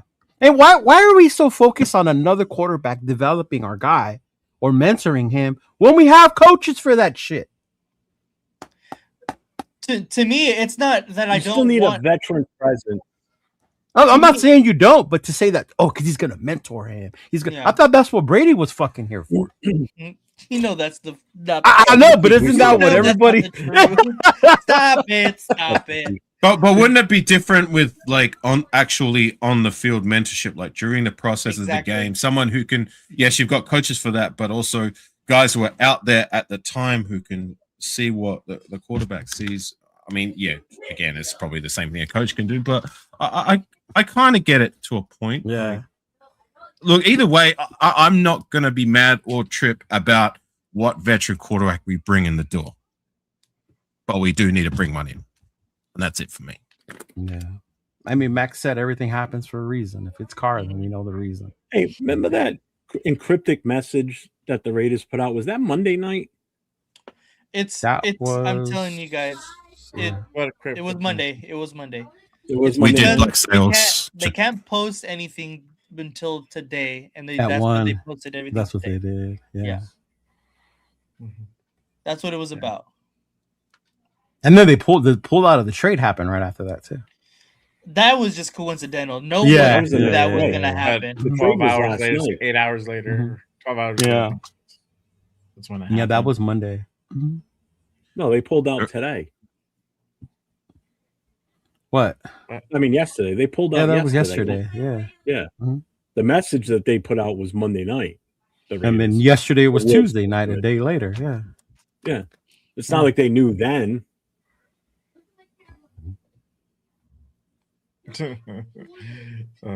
Max is a flocker. Just to address the chat before, someone was asking if we addressed the tweet. Yes, we did. Yeah, we did. talked about it. I think he was asking, what do we think about the tweet? But, We thought it was cool because I had the Undertaker. yeah. Like, good old Taker there. Right? Give a shout out to Brendan Carroll.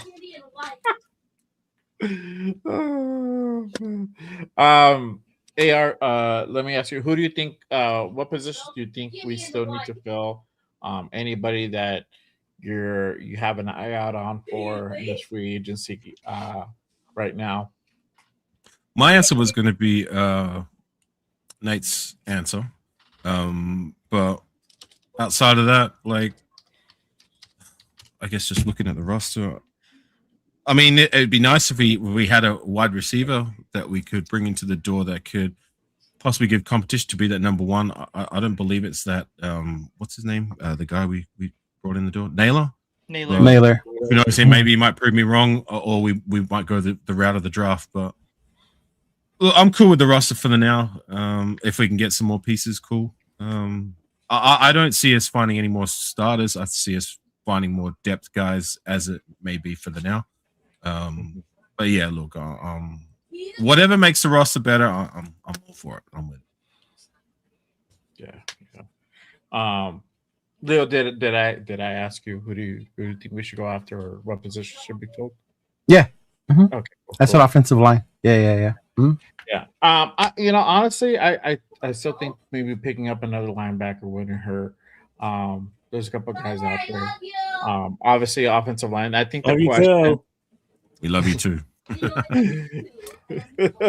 She's talking to her dog. Leo? Oh, really? Remember the dog's name is Leo? Yeah. Uh-huh. That's funny. Max just tweeted again. No, we already covered it. No, but Max. Okay, I was gonna say because I was like, right now, did we do it again? I know. I'm like, yeah. You know, it's funny how not every player is active on social media. I was trying to find Tyler Linderbaum. His thing, he hasn't posted in like over a year, bro. Like over. Honestly, probably be for the better.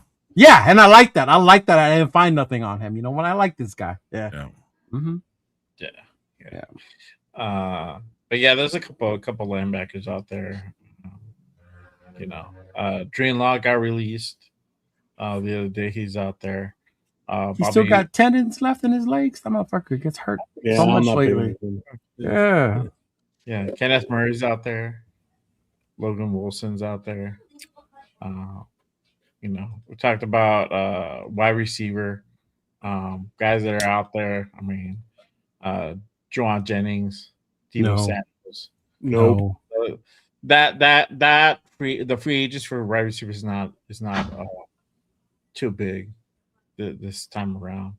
Obviously, that can change later on as we go through the offseason. Maybe some guys get released, but as of now, it's kind of a little bit of sim pickings. But yeah, I think the question as well. I mean, we just went out and got Linderbaum, right? And I did want to ask this question in regards to what's Linderbaum's impact on this offensive line. I mean, how much do you guys think that this offensive line got better by? What do you think are going to be potential ripple effects going down as we go through, training camps and OTAs and all that? Jeff, you're high on Linderbaum. Obviously, you're all about offensive linemen. What are your thoughts? Linderbaum's impact is going to be in this, coming in with the Raiders. Twofold here. One, we get a bona fide, legit center that's played in college his entire career, he's played in the pros his entire career as a center. And we now can solidify JPJ at staying at guard. So that's going to be a twofold on this one. There's going to be no dicking around with this offensive line, competition for this, competition for that. You're not going to have the same crap. And I know some people are saying, well, he's not that good in the pass protection. He's better in the run. That's fine. Maybe a little bit of tweaking here and there. And I think with the offensive line coach, Dennison, that we have in here, can help fix that or help at least address that so it makes him better. And again, with better support around him, with a better left tackle, a better left guard, and then whatever we do on the right side, I think that's going to also help him. So our offensive line automatically took a jump up, okay? Because you now just solidified that entire left side. There should be no questions on that side whatsoever. Now you just have to worry about the right side, what we're going to do with it. Is Grant the answer? Is Glaze going to recover from his downfall last year? Mhm. Is Caleb Rogers going to step in and be the starter right away? You've got the pieces. I don't think the line is as bad off as we think. Would I still want to grab one of the offensive tackles in this draft? Absolutely. And if not a right tackle, I want to grab a left tackle primarily because we need to plan for Colton Miller. He's got 2 years left on his contract with us. We need to have somebody in the wings ready to go, because if we move Grant to the right because he outplays Glaze in preseason and training camp, then so be it. That's what happens. Sorry, you got to put the best 5 guys out there. But we got to get somebody ready to definitely take over for Colton Miller when that time comes. And I think 2 years is more than enough time to get a legit left tackle built up from the draft this year if we can get one of the top ones at some point. But I think the offensive lines are going to be solid this year. I think you're going to see Genty have a killer year this year. And the quarterback's going to stay on his feet. He's not going to get sacked almost 60 times in a season. Yeah. I'm happy. And I wanted to bring this, and we addressed it. and I wanted to bring this up, and you just brought it up too. A shout out to JW. He says we need an offensive tackle opposite of Colton or his future replacement that plays right tackle until then. So obviously, the question is in this free agency, are we going to go ahead and ultimately upgrade that right tackle position? DJ Glaze had obviously regressed this past season. And so that's a question that's kind of been on some of the nation's mind is what are we going to do with DJ Glaze? Brandon Smith, I think, is still out there. I don't think he's been signed yet. That would be a big pickup if we were to go ahead and bring that dude in. I think his market value is about 15 mil, around that mark. I think he signed today. Did he sign? I haven't seen anything on him. With who? So I can't. That's what I'm looking for right now. Braden Smith. Oh yeah, with the Texans. Yeah. Oh, okay. That's who the Texans got. Yeah. Okay. I think the other one. Hold on. Let me. I'm on the thing. Didn't they get someone else today too? The Texans, or was that yesterday? It might have been him yesterday. Right. I agree with Raiden. The entire team pretty much regresses. Not really anybody. Just like find the guy who took one step forward. You know what I'm saying? So like I still have some confidence in DJ Glaze to have a bounce back season. I mean, I've said it quite a few times. Like it was inexcusable to see the regression of 2 guys who showed so much promise in DJ Glaze and JPJ, because JPJ had a regression too. Yes, like DJ Glaze was more noticeable because he had more game time, but like to see both those 2 young guys fall off the way they did, it was inexcusable and unacceptable. And yes, they may have had something to do with it, with their I don't know, with their own playing abilities, but to me, it just screams coaching. And to what you were saying before with the signing of Linderbaum and the offensive coordinator, line coordinator who has experience and credentials behind him, I truly believe that we can elevate the young guys we already have in the door. Caleb Rogers and Charles Grant, to name 2 others. Murphy was another name that I saw took a lot of snaps last season. So he's someone else. Dalton Wagner and friggin' Lucky Tassi. How well can he develop? So there's young talent in the door I believe can be better and elevated with the signing of Linderbaum. And the other thing that I liked as well with the signing is the way JPJ reacted to it. I believe it was X, but it may have been Instagram, but he was very quick to post something along the lines of LFG, let's fucking go, upon the signing of Linderbaum. So the notion that he may be upset about that, I think, got thrown right out the door. And I think this offensive line, will we address it via the draft and get another young guy to develop?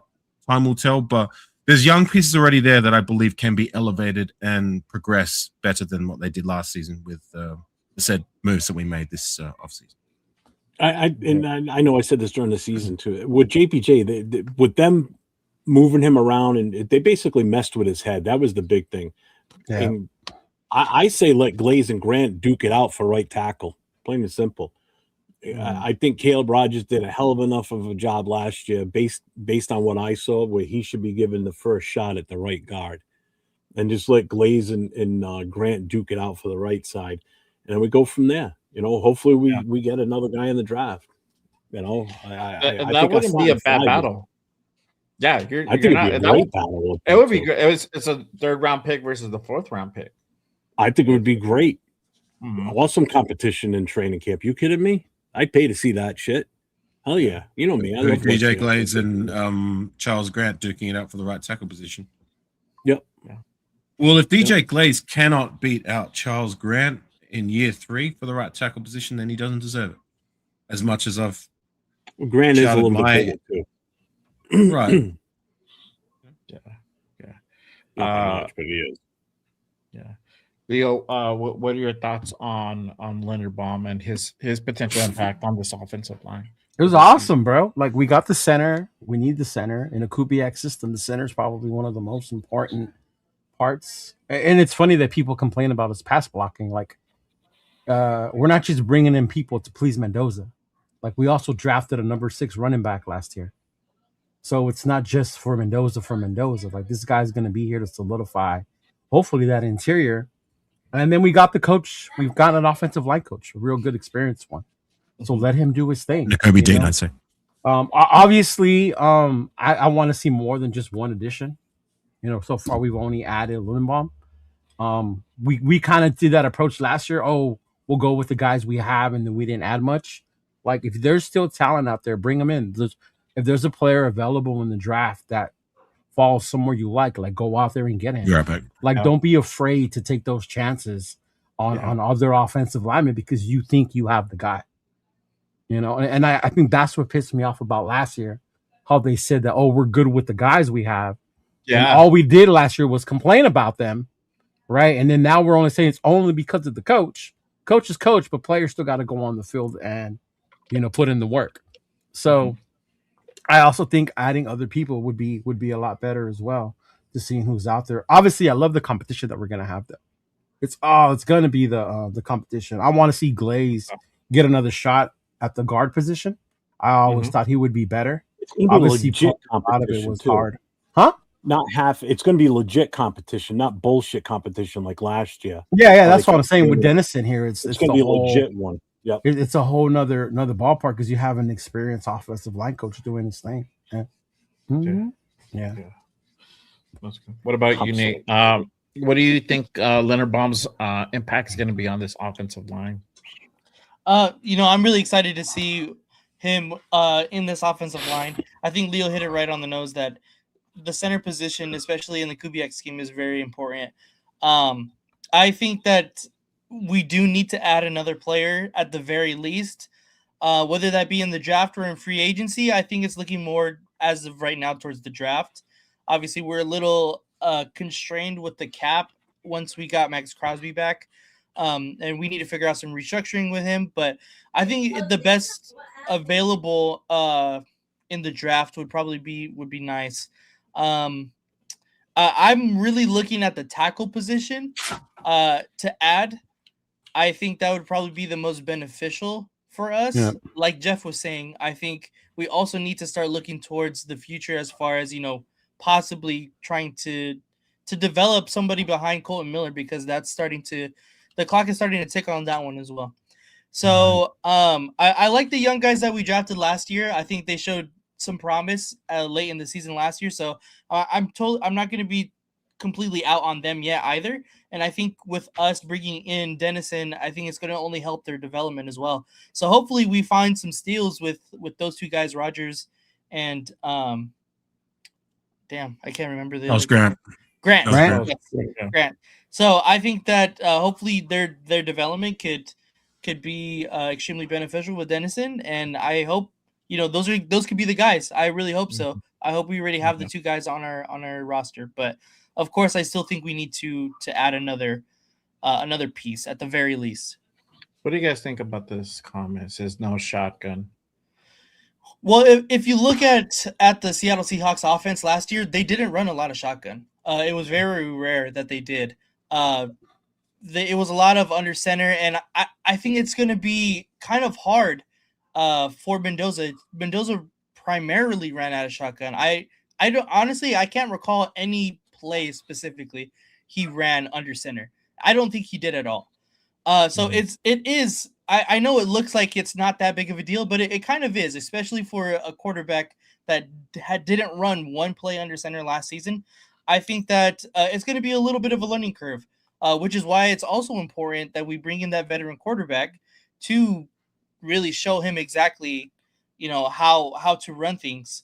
Clint Kubiak's system it's very cerebral, and of course Mendoza is a very smart player, but the NFL is a different monster. So that's why I think, again, kind of pulling it all the way back to the veteran quarterback, I think it's very important that we bring in a guy that's willing and able to, help him through that transitioning process. Yeah. AR, did I get your take on Linderbaum and his potential? Yeah, you did. Okay, cool. I think for Linderbaum coming, I mean, obviously this is the guy they wanted, but I think this offensive line just got a whole hell of a lot better, especially since, comparing it to last year.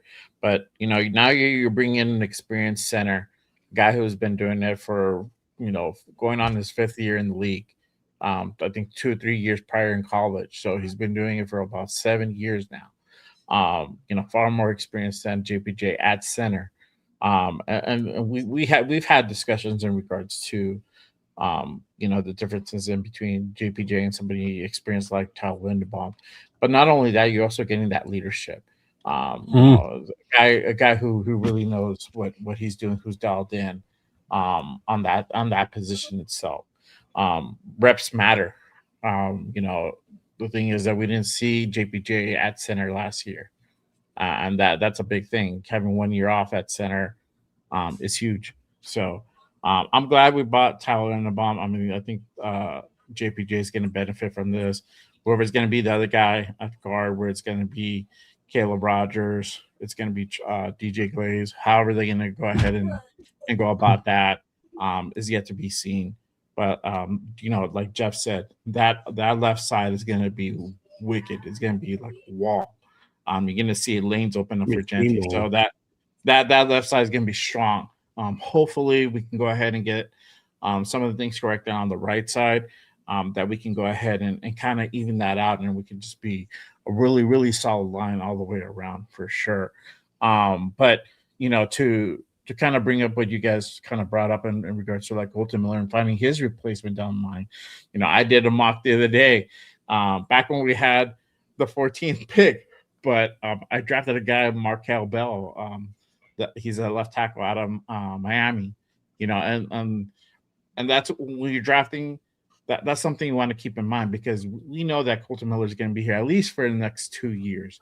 But after that's going to be in question. Is he going to be here for a 3rd year? Are we going to bring him back? What type of? Is he going to stay healthy for 2 years? Yes. How is he going to be physically? We know that he just came off an injury. He was out like half of the season last year. So those things kind of matter. But kind of going into that draft talk, because obviously, we're underway in free agency, but now we have a better sense on how this team is going to kind of shape out. Obviously, most likely the consensus at number 1 is going to be Fernando Mendoza. But who do you guys think we should get in the later rounds, 2nd round, 3rd round? Obviously, we got some comp picks as well. We flipped the 6th round picks, so we got an extra 7th in there. I believe just 1/6 as well. But I'll start with Jeff, because Jeff is notorious for his drafts. But before we start, are you highlighting the rest of the draft class, not what we do in the 1st round? I just want to elaborate. That's what you mean, right? Yeah. Yes, that's what I primarily mean. Now, would that subject is it going to stay there? I don't know. I'm gonna just let it evolve on its own. So, Jeff, I'll start with you. Who do you think we should take in the 2nd round at 36?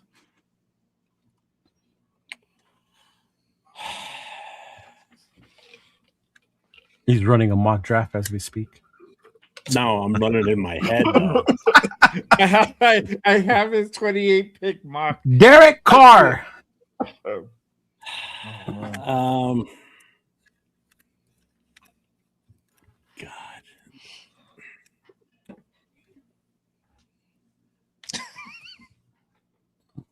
Well, I didn't think you had to think about it It's that going to be hard, an bro. offensive lineman. It's a tackle. I know everybody wants us to take Rodgers in the second. Rodriguez, I mean. The first tackle that comes to mind that might fit there or be at that spot might be the kid from Arizona, Ilchinor, if he makes it, if he lasts that long. Mm-hmm.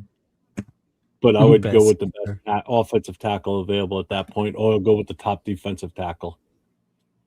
That's my feeling. I don't want to go wide receiver. Sorry. I would have probably been okay with it at number 14 because we could have gotten a good one at that point. But 14's off the board, so only in fantasy land. Ravens. Yeah. Yeah. We just had a But if we traded away the number 1 pick, we'd have extra picks to get all these different players that we could really use to build this roster up. In a different I was so hopeful we were going to go a whole stream where we weren't going to debate. We almost made it. Almost made it. I wouldn't even trade them to the Jets. I'd trade it with Arizona. People live in multiverses nowadays, so it's like they said earlier. It's the Truman Show. It's the Truman Show. Don't tell me how to make my mock draft in my head. It's the Truman Show. Hey, Jay told you to after the first round, man. Yes, that's why. That's why I told you. I'm like, look, I said second. Jake too. That's what I tried to elaborate. I was hoping to go a whole stream without debating the first pick overall when it's been debated so many times. Can we go in a different direction, please? Can I ask a simple question though? Seriously, this is a legit question. Yeah. Are we not all Raider fans? Right? Do we pay attention to rules? Fuck no. So I circumvented the rules and went my way. So then why are we mad? Baltimore broke them. No, that's just a bullshit move. That's Let it go our way, right, Nathan? Hey, they didn't break the rules. We were so bad. They didn't break the rules. They were within the rules. They just didn't act on good faith. And that's just being an Indian giver, basically. Do Raider fans act on good faith? Never. We differ, though. That's different. Hey, are you okay? Oh, man. Yeah, I just had to go situate my dog. The postman was at the door. Mr. Postman. Sorry, was what you were saying directed at me, or was it just in general? I had to. No, I was making sure you're okay because it looked like you fell. No, I just asked. Are we all? What are we? We're all Raider fans, right? Do Raider fans follow the rules? AR, what's Raider rule number 1? Cheating. You're not cheating. You're not trying. And what's rule number 2?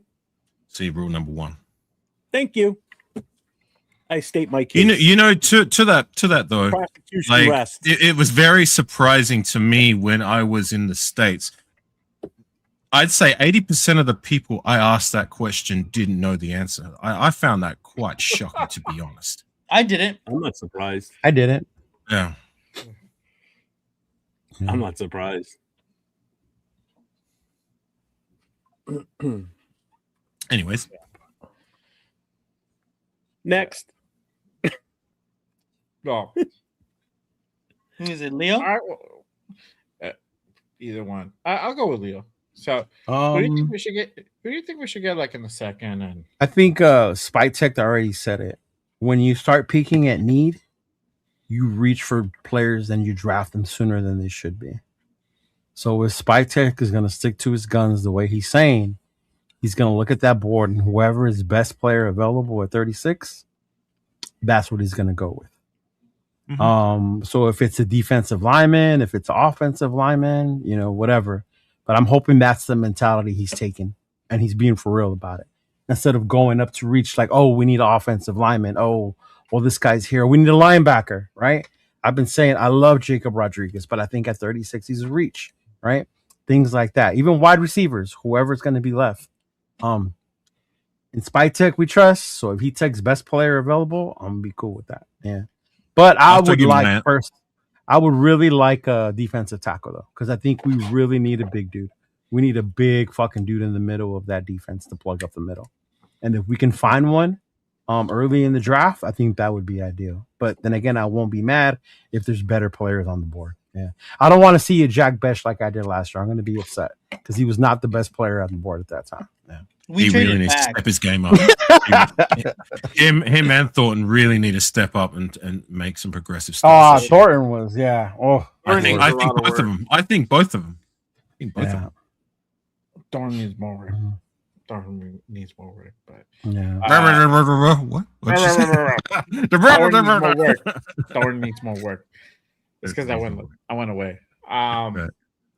So what about you? So what do you think, AR? Who do you think we should get at the second, third, and so on and so forth? After I give my take, I gotta get going. So I appreciate you guys. Thank you for having me on the panel. Appreciate you for coming through today, Big Yes, sir. No, it's been fun. Mhm. It's been fun. I always appreciate chopping up with you guys. And anytime you need us to come on or would like us to come on, I would appreciate that. As for what I think, BPA for me is pretty simple. Whoever it may be. Yeah, BPA number at with the first pick too, and I believe Mendoza is at BPA. So Who'd you put? Oh. who's a Reese? Angel Reese? What about Reese? Oh God, no. He wouldn't go that far. Yeah. I knew an Angel Reese. Angel Reese. That's funny. Oh my God. Hold on. Are we really going to do this again, Jeff? I actually enjoyed coming on the stream, not debating the fact again when we've done it how many times. I don't want to do it. Let's He's you know, allowed I've to said my have his piece. You know, opinion, we all AR. know your take, so let's keep it like with other things related to the. Boo this I don't man. Right? There's only so many times I can debate the fact. I just want to do it again. I gotta boo this. But yeah, and I mean, you know, I don't know. For me, I'm with Leo. You know, a nose tackle would be cool at 36. You know, I definitely want to be mad at that. We met with Lee Hunter at the combine. That's a great name to go ahead and kind of look out for. You know, if we go linebacker, I wouldn't be mad at that. Whether it's Jacob Rodriguez or Anthony Hill, I wouldn't be mad at that. There you go. All love, bro. All love. You know, or we go edge. But Peace out, AR. thank you, brother. Thank you for pulling up. Make sure you guys go ahead and hit that subscribe Yeah, button brother. like on AR's channel for Costa Raider. Thank you, those of you who gave him a super chat and became a member Yeah. of his channel today. No, I appreciate that. It's been a minute since I not that it's something for me. I never did this about the money, but it's something that I personally don't take for granted, and I wanted to make sure that the guys who Gotcha. did got their due appreciation. So and everyone else who tapped in on my side as well as on everyone else's side, please go subscribe to everybody that's up here. And yeah, no, I appreciate you. Unless there's anything else you wanted to ask me before I had to usher my way out. Yeah, I mean, what do you have anything going on? Obviously where they can find you. We have your link to your channel pinned down in the description as well. But is there anything that everybody should be on the lookout for? We have like over 150 in the building right now. Appreciate everyone pulling up and Yeah, it's big numbers. So salute to everybody.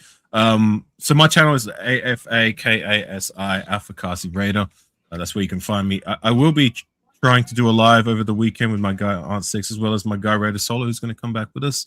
Nice. Outside of that, I try to get on and be active when I can. I do some gaming as well. Shout out to my guy Raider Critique. We get on the Tecmo Super Bowl as well as you, Jeff and Nate. They've come on and we've played for had some fun times as well. Fun as hell, and the man. rest of the gang on the PlayStation. So yeah, I gotta that's charge my what goes on my controllers. side of the I'm gonna fence. do that again soon. My What's that? controllers are all dead. I gotta recharge my controllers. They're all dead. Maybe we can do it again sometime. But that's it for me. My dog is I don't know if you could hear her before. She's really barking at me to get her out the door and take it for a walk. Much love, everyone. Take care. We'll catch Hey, up. take it easy, AR. Appreciate it. Later, brother. Peace. Have a good Yeah, Randy Geno passed the physical. Thank God. the Lord.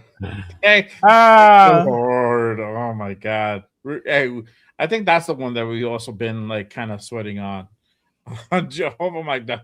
Hopefully they don't take back Geno, bro. No send back Geno. God damn. What's That's up, all we Randy need, Ann? bro. What's going on? Yeah. There you go. Shout out to Jack with the 5 gifted memberships Been a while. on Figured AR show him channel. some love. Yes, sir. Yes, sir. So make sure you guys head on over to AR's channel. Go ahead and give him a like and subscribe, for sure as well. Nate, who do you think we should get in the second round and then the later rounds? Anybody that kind of sticks out to you? Jacoby Lane. Yeah, that I've been saying two guys. I've been saying two USC guys. propaganda raider in the house. I've been saying two guys this entire time. It's been Jacoby Lane and Jacob Rodriguez. And Malachi Fields. Appreciate you, John. Malachi Fields, garbage. Later, John. But I think those two guys could. I mean, less now considering our signings, Jacob Rodriguez. But I think I would want him even more now considering our signings. You think so? Yeah. Because then now you wouldn't put so much weight on a rookie linebacker. You know? Yeah. I guess I could see that, but the thing is, then you have the same argument that people had last year. We have a second round pick, and he's not even playing. No, I think he'll get in there. I think they'll do some rotational shit with those guys. Yeah. I think they will.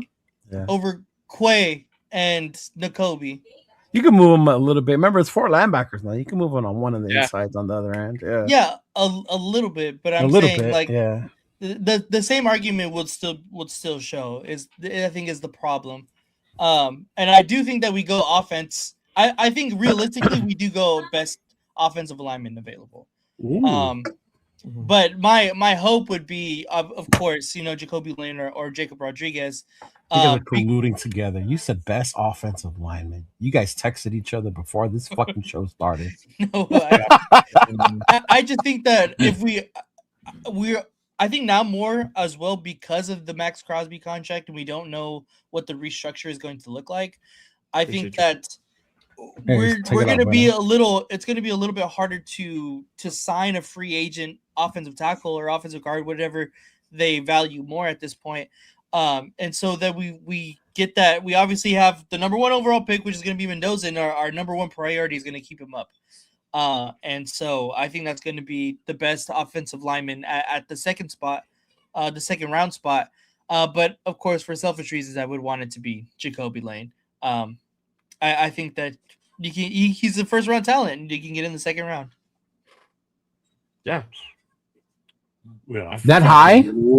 Thunderstorm ripping through here right now. Holy 36 shit. Jacoby Lane, huh? I think that's where his value is about right now, considering his combine. Yeah. Who is it again? I'm sorry. I was Jacoby trying to listen Lane. to what's going on outside. Jacoby Lane. I mean, his film looks good, bro. Pretty solid.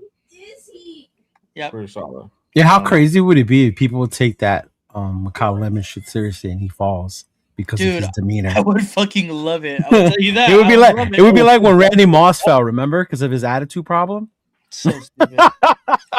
I mean, we just had Shadur Sanders all the way down to the 5th round. That's crazy. Oh, man, that would be his crazy. attitude, Yeah. Mm-hmm. Oh man, it's loud out there. You sure you're not just farting? Don't trust me, because I could see out that window and I could see the flashing. And the fire department next town over just went out for trouble boxes, which means they got lightning strikes already. Not surprised because it's fucking it's got warm out there. Most of the snow's gone already. Yeah, 70 something here on Tuesday. Oh God, you guys must have been blazing. Did you bring out the sunblock? Nah, not for me. I don't need sunblock. Oh. I tan right away. Boom. You're 5'3". Thunder buddy. Yeah. My Kyle Lemon is 5'3" now. I got my thunder buddy right here. My Fallout character. Oh Lord. The dude has a Fallout character. I got it for Christmas for my granddaughter, so nothing wrong with that. Oh, I got the Undertaker. Did I get the Undertaker? Yeah, I got the Undertaker. Oh, and Dusty from Stranger Things. Yeah. I got my bobblehead Gorilla and Violator. Oh. Yeah. No, I was looking for any Tyler Linderbaum news. So looks like it's gonna be tomorrow. Mañana. You heard Jaw? He's in Vegas. Mm-hmm. Oh, yeah, He they just landed. There you go. You know what? I'm not surprised. I wouldn't be surprised if they do more of a press conference thing with him because he's the big free agent thing. That's what I said earlier. I didn't hear you say that. I think that's why they didn't do it today. Wasn't listening. Yes. Today's the kind And Jay of said, fuck the presser. I want to know now. Remember? Yes, I'm like, lock him down now, bro. Because I'm over here like, sweat. Jeff, that's why I said what I showed you guys earlier. It was like, there's a scheduled thing because, like how you're saying, it's such a big signing. Think about when we got Wilkins. It was they waited till Wilkins got here. And then that's when they did the presser that Wilkins was here. Yeah. I mean, because he's the big shiny object. He's the big shiny object this offseason. Yeah. Out of all free agents, not just us. I mean, just no, he was the big one. Yeah. NFL. Yeah. Mm-hmm. He was the one that was going to be most sought after, and we win. Yeah. Winning. Yeah. Hopefully it works out for us. Because I'm still waiting for the NFL to release the Wilkins files. I need to know what happened, bro. It's been a while and nothing. We've heard nothing. I don't think we'll hear anything until like next year. Watch. No, we're gonna hear nothing ever. Yeah, like I don't know. Only Adam Butler knows. All I know is that Peter Carroll all of a sudden is on X apologizing that he should have did a lot better with the offensive line. Fuck you, Peter Carroll. Hey, you know what? Don't you slander his name. Without him, we wouldn't have the number 1 pick. And this is the year I didn't want it. Right? I wish we would have had the number 1 pick. Years, we're like, we should get the number 1. The worst draft here, we're like, okay, now we get the number 1. Right. Yeah. Out of the year, we're like, oh, Max is never going to be traded. Max gets traded, then it gets sent back. Oh, man. I'm telling you, we can't have nice things. No, that's what 805 said yesterday. The minute he hopped on. Leo, why can't we have nice things? I was because we're the fucking Raiders, bro. Yep. And you know what? I wasn't too shocked because I'm like, yeah, things were going too good.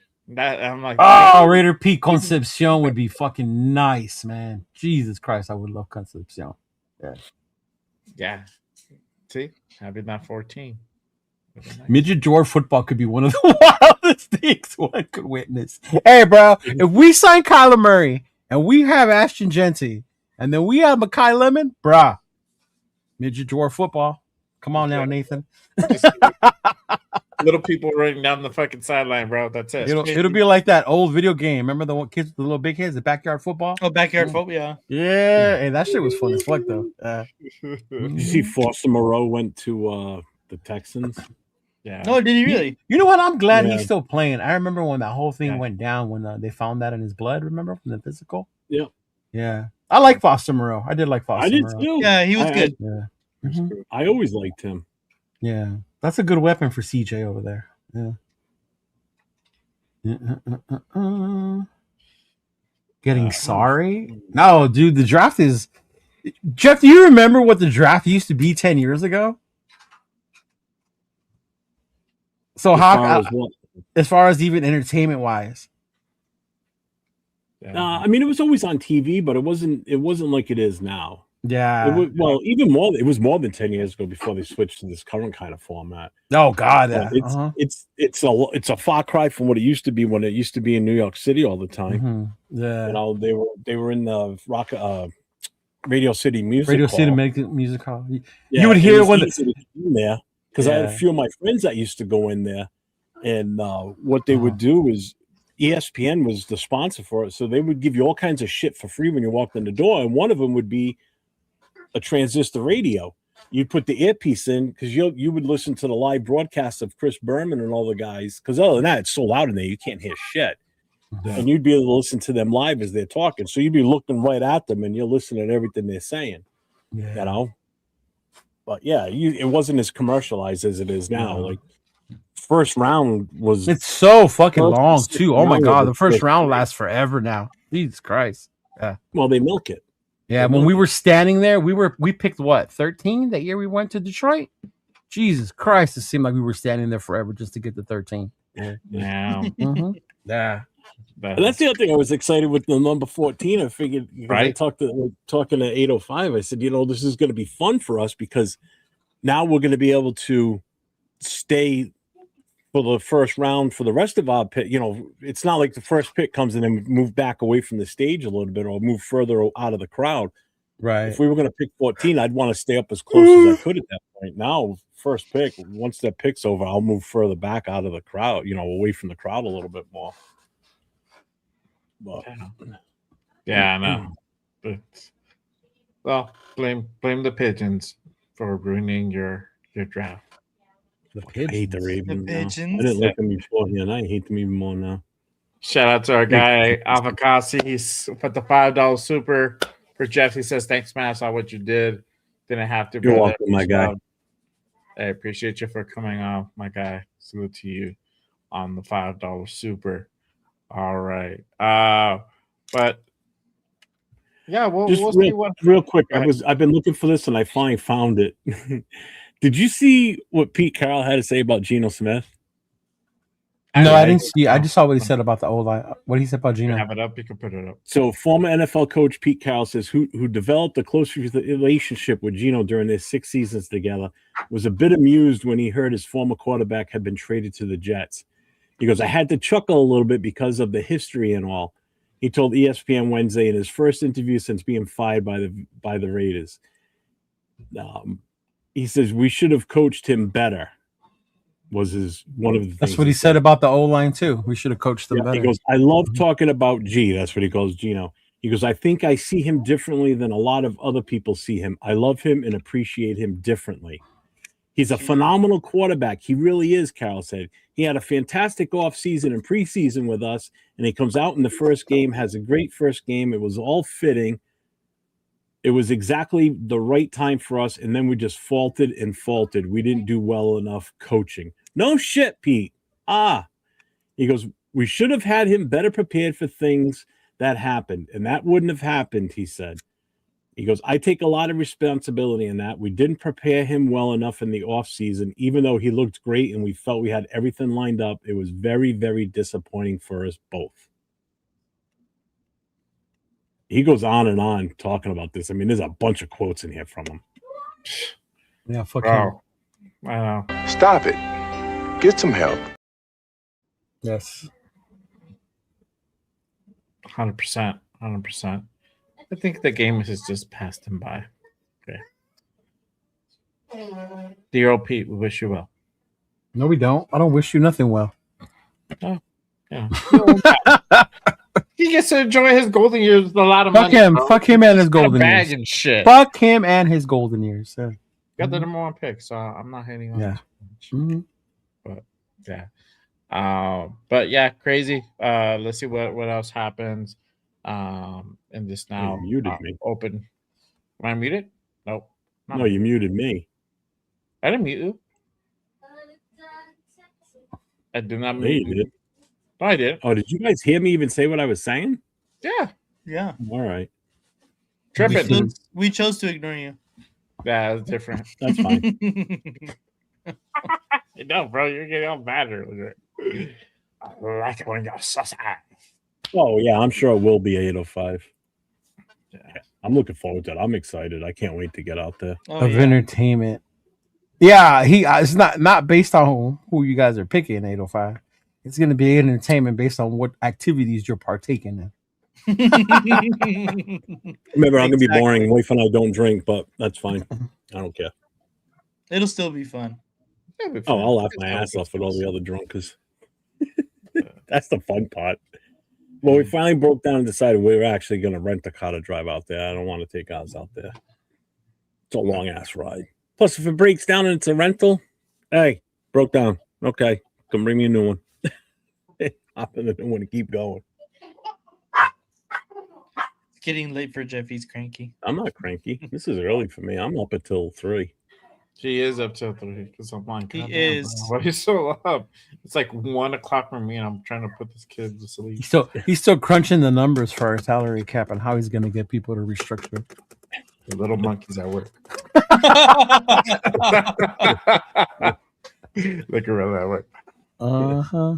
He said, I'm partaking in a trade back party. So last year at the draft party, I recorded 805 when we took Genty. So if you're near him or if anybody's near him that day and we don't trade back, please record 805 crashing out when we draft Mendoza. Him. I'm going to have all 3 of them now. I'm going to have him, Severe, and Chris. All 3 of them are going to be like, what? It probably won't be as big because we did it at a Raiders party. So after we took him, all this shit came out with JT and the hype and all that. So that made it even worse, I think.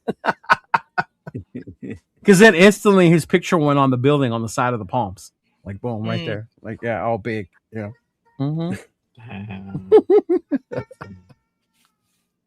Caleb Banks. Yeah.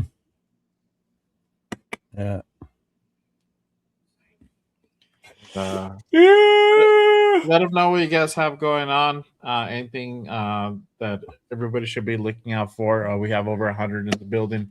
Appreciate again everyone pulling up and rocking with us on this Wednesday night for free agency madness. Leo, what do you have going on this week? You have anything else lined up? No. Today's Wednesday. I'll be back on Monday with my Poodle Raider podcast crew. So I'll be back on with Raquel and Shona. Raquel joined us a little bit yesterday after the Ravens pulled out on the deal. So definitely get Shona's reaction to that. The big pullout. Yeah, the big pullout. So we'll see what happens. And then hopefully by then, everyone will be announced. I had to talk Chona off the ledge right now a little bit. Chona was getting a little worried. He didn't see all the players signed that had committed. So I was, come and relax. They just landed. He's like, okay, cool. I saw him post this just now, and I went into the mock draft thing. Yeah. Jets didn't offer me anything. Really? They didn't. First one to come up was Arizona, and nothing from the Jets. Nothing at all. That's crazy. Because they got Geno. God bless them. Yep. Arch Manning, here we come, huh? Right. Arch Manning. Mm-hmm. Arch Manning not wanting to go there. Here they come. Mm-hmm. It's not even be Arch. Should be his family. Mm-hmm. Yeah, Oh, exactly. God, yeah. Yeah, it wouldn't be Arch. Like they're saying, hell no. And Eli, the uncle's going, no, don't let him go to the Jets. Yeah, he's like, not there. That's the wrong New York. Nate and I will be on tomorrow night. You got a hockey game or anything you're gonna go to, or you good? So honestly, I almost went to the Clipper game tonight, you guys. So lucky. What?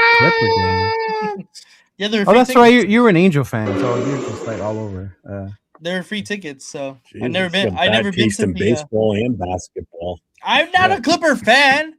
He's a Laker fan Then why would you go to a Clipper game? because it was free. Tickets. Who are they playing? Who are they playing? Oh, free tickets. Who are they You're playing? playing the Wolves. Yeah. You would have seen Ant-Man. Yeah. Oh, okay, Exactly. that's different. Now it makes Okay. Exactly. If it's for free, I mean, No, but you for free to see Ant-Man. Oh yeah. That's why. Like if the Clippers were playing the Wizards and they were for free, I'd be like, that's a lot of traffic. I gotta pay Ant-Man. parking. Exactly. Like, Exactly. 2 hours. Who's Ant-Man? I don't follow basketball. So. Anthony Edwards. Anthony Edwards. Yeah. Mhm. Michael Jordan's illegitimate son. Anthony Edwards, the guy from ER? The guy from Revenge of the Nerds? No. That's a different Anthony Edwards, bro. Your mic is on. We could hear you. We're just like, no. We're not ignoring you. Yeah. Oh my God. That's crazy. All right. But Sorry, no, I'm not a tomorrow, Raider no. fan. I'm a Saints fan. There's We'll be no, on tomorrow night at 10 o'clock Eastern time. There's no hockey. There's no 7 o'clock Pacific. baseball hasn't started yet. The World Baseball Classic? Well, I'm saying like games to attend to. Oh, and I can't go to that flag football game anyway, Nathan. There you go. It's the 21st. It's the day of the Easter fundraiser barbecue. Yeah. The one that they moved from Oh. Dubai to Mhm. LA now. It's in What April. is that, bro? It's the NFL one there, right? Yeah, it's the Tom Brady one that's sponsored. It's a flag football competition. Yeah. It was supposed By to Fanatics. be in Dubai, but with everything going on Yeah. over there, they moved it to the Like States. NFL cool. players supposed to come out and play, participate. Oh, okay. They're drafting like team players. Like a lot of NFL players are in it. Yeah. Oh, okay. That's the one with the commercial Yeah. for Jalen Hurts, right? I heard Yeah. about it. but Yeah, I yeah, haven't- yeah. No. No, that's What? the Olympics one That's for the him, isn't it? Olympics. Yeah, that's the Olympics. Are they going to let pros play in that? Yes. Why not? Ooh. I'm just Yeah. asking. Pros Yeah. just played in the Olympics in freaking for the NHL. Yeah, I Yeah. understand that. I totally get that. But I wonder But- what type of injury clause, contract, whatever. They because all that could have be- insurance for it. Yeah. I got my medal one, bro. Yeah, insurance is great, but what about the players that are going to be on the field for whatever? You know what I mean? Like, how's that impact the team? Like, say Genti goes out there and blows what? out a knee. Now Yeah. what? Genti's on the flag football team. So I know he is. That's why I'm saying it. Yeah. So what if Mhm. he goes out there and blows a knee out? Then he blows his knee out and we pick Jeremiah Love. I hope that means Genti's gonna go to Battle Why for the dra- Vegas if he's doing extra. Yeah, all right. But All right. what about the Olympics? Yeah, it's the same thing, though. I mean, that happens after the draft that year. And Mendoza goes out there and plays quarterback, and he tears his ACL. Now what? Now we're Oh, screwed. shucks. Oh no! Boo! no. Boo! I know. I know. Right. Too. You won't, Mike. Oh, you mean we're gonna tap on the quarterback? Oh, Oh, now we gotta actually have a good one. Fuck. we gotta get a good one. Hey, Nate. Tomorrow night, what do you think about doing mock drafts? Oh, I'm cool with Lord. it. I'm cool with it. Let there do it. be We haven't mock done one yet. drafts. Let there be mock drafts. Live. Just make live sure you mock don't. drafts. Make sure you have one without the number 14 pick. Yes, and the, Oh, they're already cap up there. Jeff, They're already Eleven, putting where's that the number cap, for me. cap Jeff at 15. Yeah, Let him get more than 15. If not, you're gonna be there all night. Jeff, you can't make any Trade back, trades. trade back. No, I wouldn't. I would do very minimal. I'm not gonna. No, because it'd be a serious one. When I do those big ass ones, that's just to be funny and see how many I can get. 805. What are you saying? Mendoza doesn't have a run game to rely on in flag football. He wouldn't know what to do, huh? I just Back shoulder throws, 805, all the way down the field, baby. Back I shoulder just know throws. Caleb Williams is gonna torch an absolute freaking poor French team in the fucking Olympics. I'm sorry. But hey, 805, Bob. Guess what? Guess what he He's is. pro ready. End of story. Who's pro ready? Who's pro ready? Fucking, he's pro ready. He's not pro ready. And that didn't even work out for them. Yeah, exactly. I wanted to go Bo Callahan. Bo Callahan. Mhm. What was the name of the guy they took? Shit. The defensive player they ended up taking in that The movie. linebacker at Ohio State, Arvell Reese. Shut up. Right. He looked like Arbel Reese a little I bit. forgot his name. Right now. Was it Mac or something? It was Mac. Vontae Mack. Vontae Mac. Yeah, Vontae That's Mac. it. Yeah. And what was the running back's name? Something Jennings. Something Yeah. junior, yeah. Something Jennings. Yeah. Because that was the running back was He was. He was Cleveland royalty. Yeah, he whatever was the very Was fuck Arian it is. Foster. Terry Crews' son in the movie. Yeah, I was Arian Yeah. Foster. Arian Foster. Yes.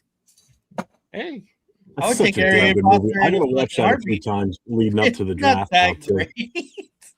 would you I love would, that movie. Far-fetched. would you guys hate if the Raiders drafted Branch at any point? Oh, I in would the love draft? Zach Branch. Oh, of course. He's Raider. If he's there later in the draft, why Royalty. not? I know because I saw like Raider royalty. Yeah. Would you guys be mad at that? I wouldn't, but you have to remember that he's From Las not Vegas. a big receiver. He's not size Yeah. either. Yeah. He's not. He's a better Trey Tucker. Yes.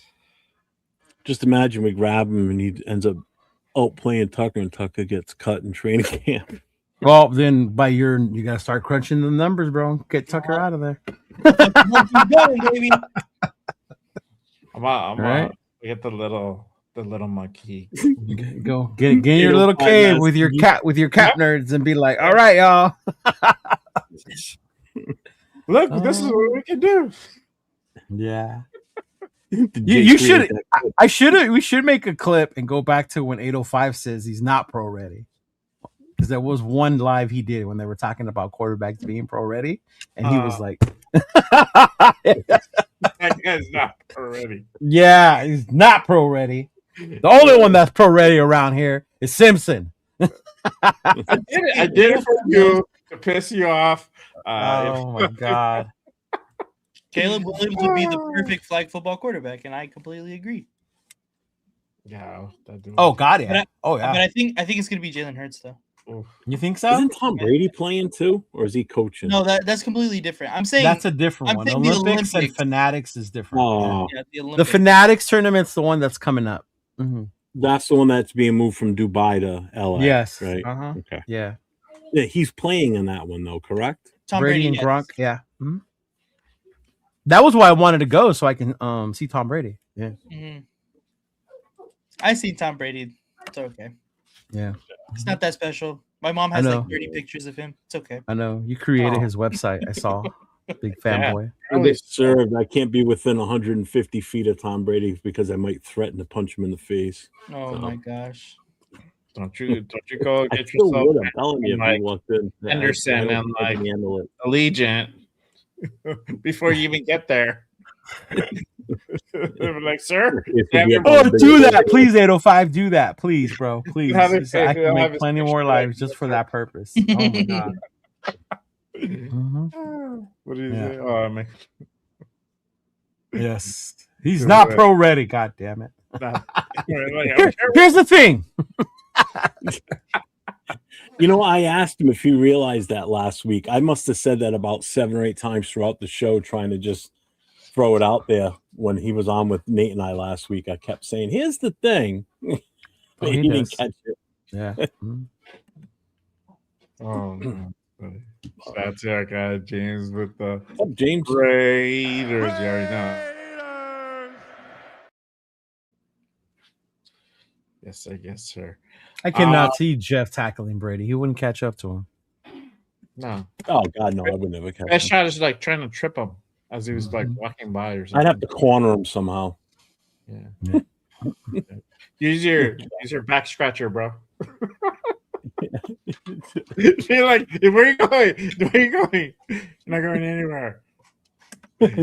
Oh, bro. That's funny. For me, I don't have anything lined up this weekend unless something goes down. But yeah, I'll be back on Monday with Raiders Unfiltered. So make sure you guys go ahead and pull up Monday afternoon. So great show. Make sure you guys go ahead and watch the replay of that. I had Will and Michael. on Monday. Really Sorry, good show. Michael. Depending on No the- news about Deuce, Michael. Sorry, brother. No news. But we're getting Derek Carr apparently. So keep your head up. Yes. That's why they're having a big press conference tomorrow. Yep. For Derek Carr. They're going to break all that news tomorrow. That's what's gonna happen if Derek Carr comes back. Not doing it. So we're going to start AOC then, which you all love. So you would start AOC over Derek Carr? Derek Carr's not even on the If team. you had to start somebody, Derek and Carr's it's not even not on- Mendoza, First off, sir, we have to go Right. trade for Derek Carr. We have to trade for his okay, rights. but again, He doesn't own his again. rights. We have to trade for him. You're Mr. I don't want to give up any draft capital. Thank you. at the tail end of the draft, who gives a Case shit? closed. Like 6th, 7th Right. round, I could care less. I But rest real my- quick, if Don't give it up. if we only have 2 quarterbacks on this roster, okay, it's Mendoza and it's AOC 12, and you cannot stop Mendoza. You're okay with just going into AOC 12 for say the first few weeks? Everybody that hates him so much, and he's not a good My quarterback, trust so you're is okay in with- Spytek, and I'm pretty sure he's not dumb No, enough. no, no. Leave everybody for else Carr out to of be it. there. Just No, do why? your Why? Everybody else. I'm not. I don't live in your universe. I don't live in Bizarro Land. I where, need to where live in it's either Bizarro Carr or AOC, right? A car or nothing. Yeah. I It's don't live Carr- in that. I don't live in that world. Yeah. But again, are you okay going into this Right. preseason or the training camp with just 2 quarterbacks? If we don't get Cousins or anybody else. So I'm hopping in my time machine, shifting to another world where reality hits in, right? And those aren't our only two options. And Carr's the only Right other now they thing. are. You look at our Right? roster right now. We got Yeah. one quarterback. Yeah, we haven't even hit the draft yet. Mendoza's not even on here. So what's the point of like, oh, you have to pick Carr or him? I didn't say Carr. I never said Carr or him. No. I said Mendoza Uh-huh. in AOC 12. So if those are my only two options, who am I going to pick? That's what I mean. You're going to pick one of the two. Are you okay? But let's say you can't. Those are my only two options. So you just said it. So what other choice do I have? That's not what I'm saying. I said, are you confident going into the season? With I'm not confident going into the season with Mendoza. I know you're not. That's why I don't know why you're arguing with me. Yeah. I'm expecting the argument from Jay. Like, yeah, why would I be comfortable with either one of those? At that point, I know. it's like, I'm way more confident with Mendoza than AOC, of course. See, How much is Kyler Murray again, Leo? Huh? 7 cents How got much a is legit Kyler Murray point. again? Bizarro land. 1.5. Yo, dog, come take a spin real quick. Next door in Vegas, dog. But 7 Son has a legit point. What he just said too. When Carr was starting with New Orleans under Kubiak's offense before he got injured, he was cooking because he was looking good that season, and then it all went to shit because he got hurt. So if it's the same system they're running now, he could come in and do the same damn thing. Yeah, he's a couple years older. Couple years? When was the last time he played? Who were the wide receivers there? Well, what's his name was his first year there. Oh my God. Well, no, not Olave. Olave, right? Olave. Yeah, it was Olave. Alvin Kamara's on that team too, right? Great fucking weapon. Kamara hasn't Great been the fucking best weapon. the last few years. But Carr has. Don't go back to. We're talking about that year. That year, Alvin Kamara balled out that year. But that's what I'm saying. Kamara hasn't been the best in the last few years. Neither is Carr. The year that he was there. Yeah, he hasn't played. So what's your point? Who was his tight end then? Oh, he had Foster Moreau then too, didn't he? Because Foster Moreau followed him there. Yeah. Mm-hmm. At that point, you know what? Tom Brady suit up.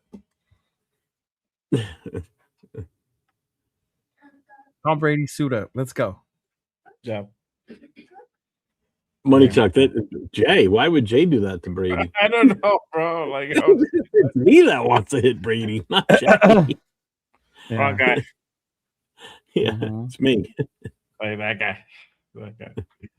Oh man. But other than that, appreciate you guys. Make sure you guys go ahead and pull up next week for another rated. Absolutely not. Great show, guys. But Michael Thomas, that was one of them. Yes, that's it. I knew it was an older receiver. I just couldn't remember who it was, but a receiver that was good in his days. So. Yep. Mm-hmm. Yeah, because Olave was a rookie that year, wasn't he? Or was it his second year? I want to say it was his second year. Yeah, I think. Yeah. Do we have anybody on with us next week? I just remember Kamara being insane that year too, because a lot of those touchdowns were too just Carr dumping the ball off to Kamara and him just fucking going to the house. Yeah. Mm-hmm. I don't know. Leo would know. Do we have somebody on with us next week? Who? No, I don't think so. Oh, you know what? I didn't tell him. So let me see if he wants to. If you guys, yeah. Okay. All right, good. It's your perfect. It's your week too. Yeah.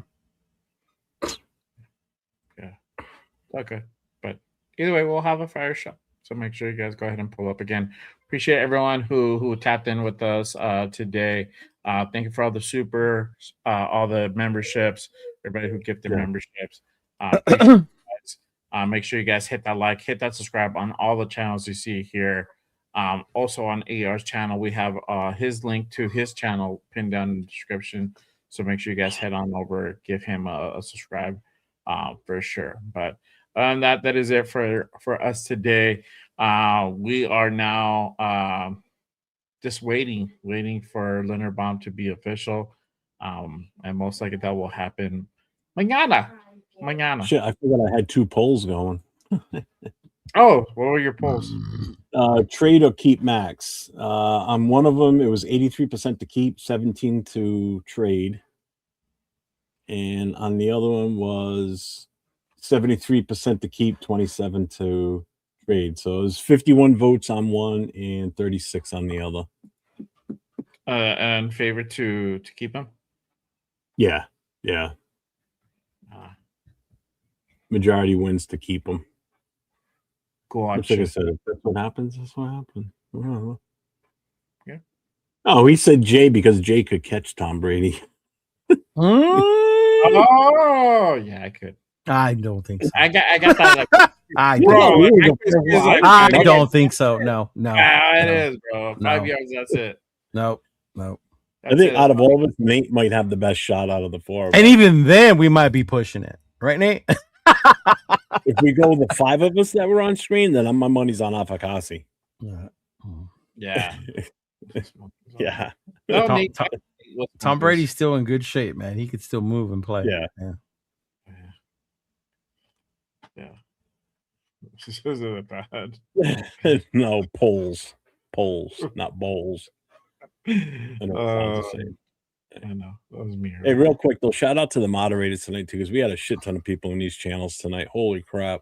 Yeah. So thank you all for doing your jobs and keeping everything clean. I appreciate it. Yeah, for sure. And I appreciate y'all. Make sure you guys go ahead and tap in next week with the Raider Connections show. Till next time, stay safe, nation. Stay safe. Go Raiders. Yes, sir. Raider Nation. It's time to connect. Leo, Jay, Nate, Jeff, Rod. Yeah. Silver and black. The crew is insane. Breaking down the madness before you can blink. Another week, wow, another storyline. But the Raider Connection keeps it all in line. From Vegas.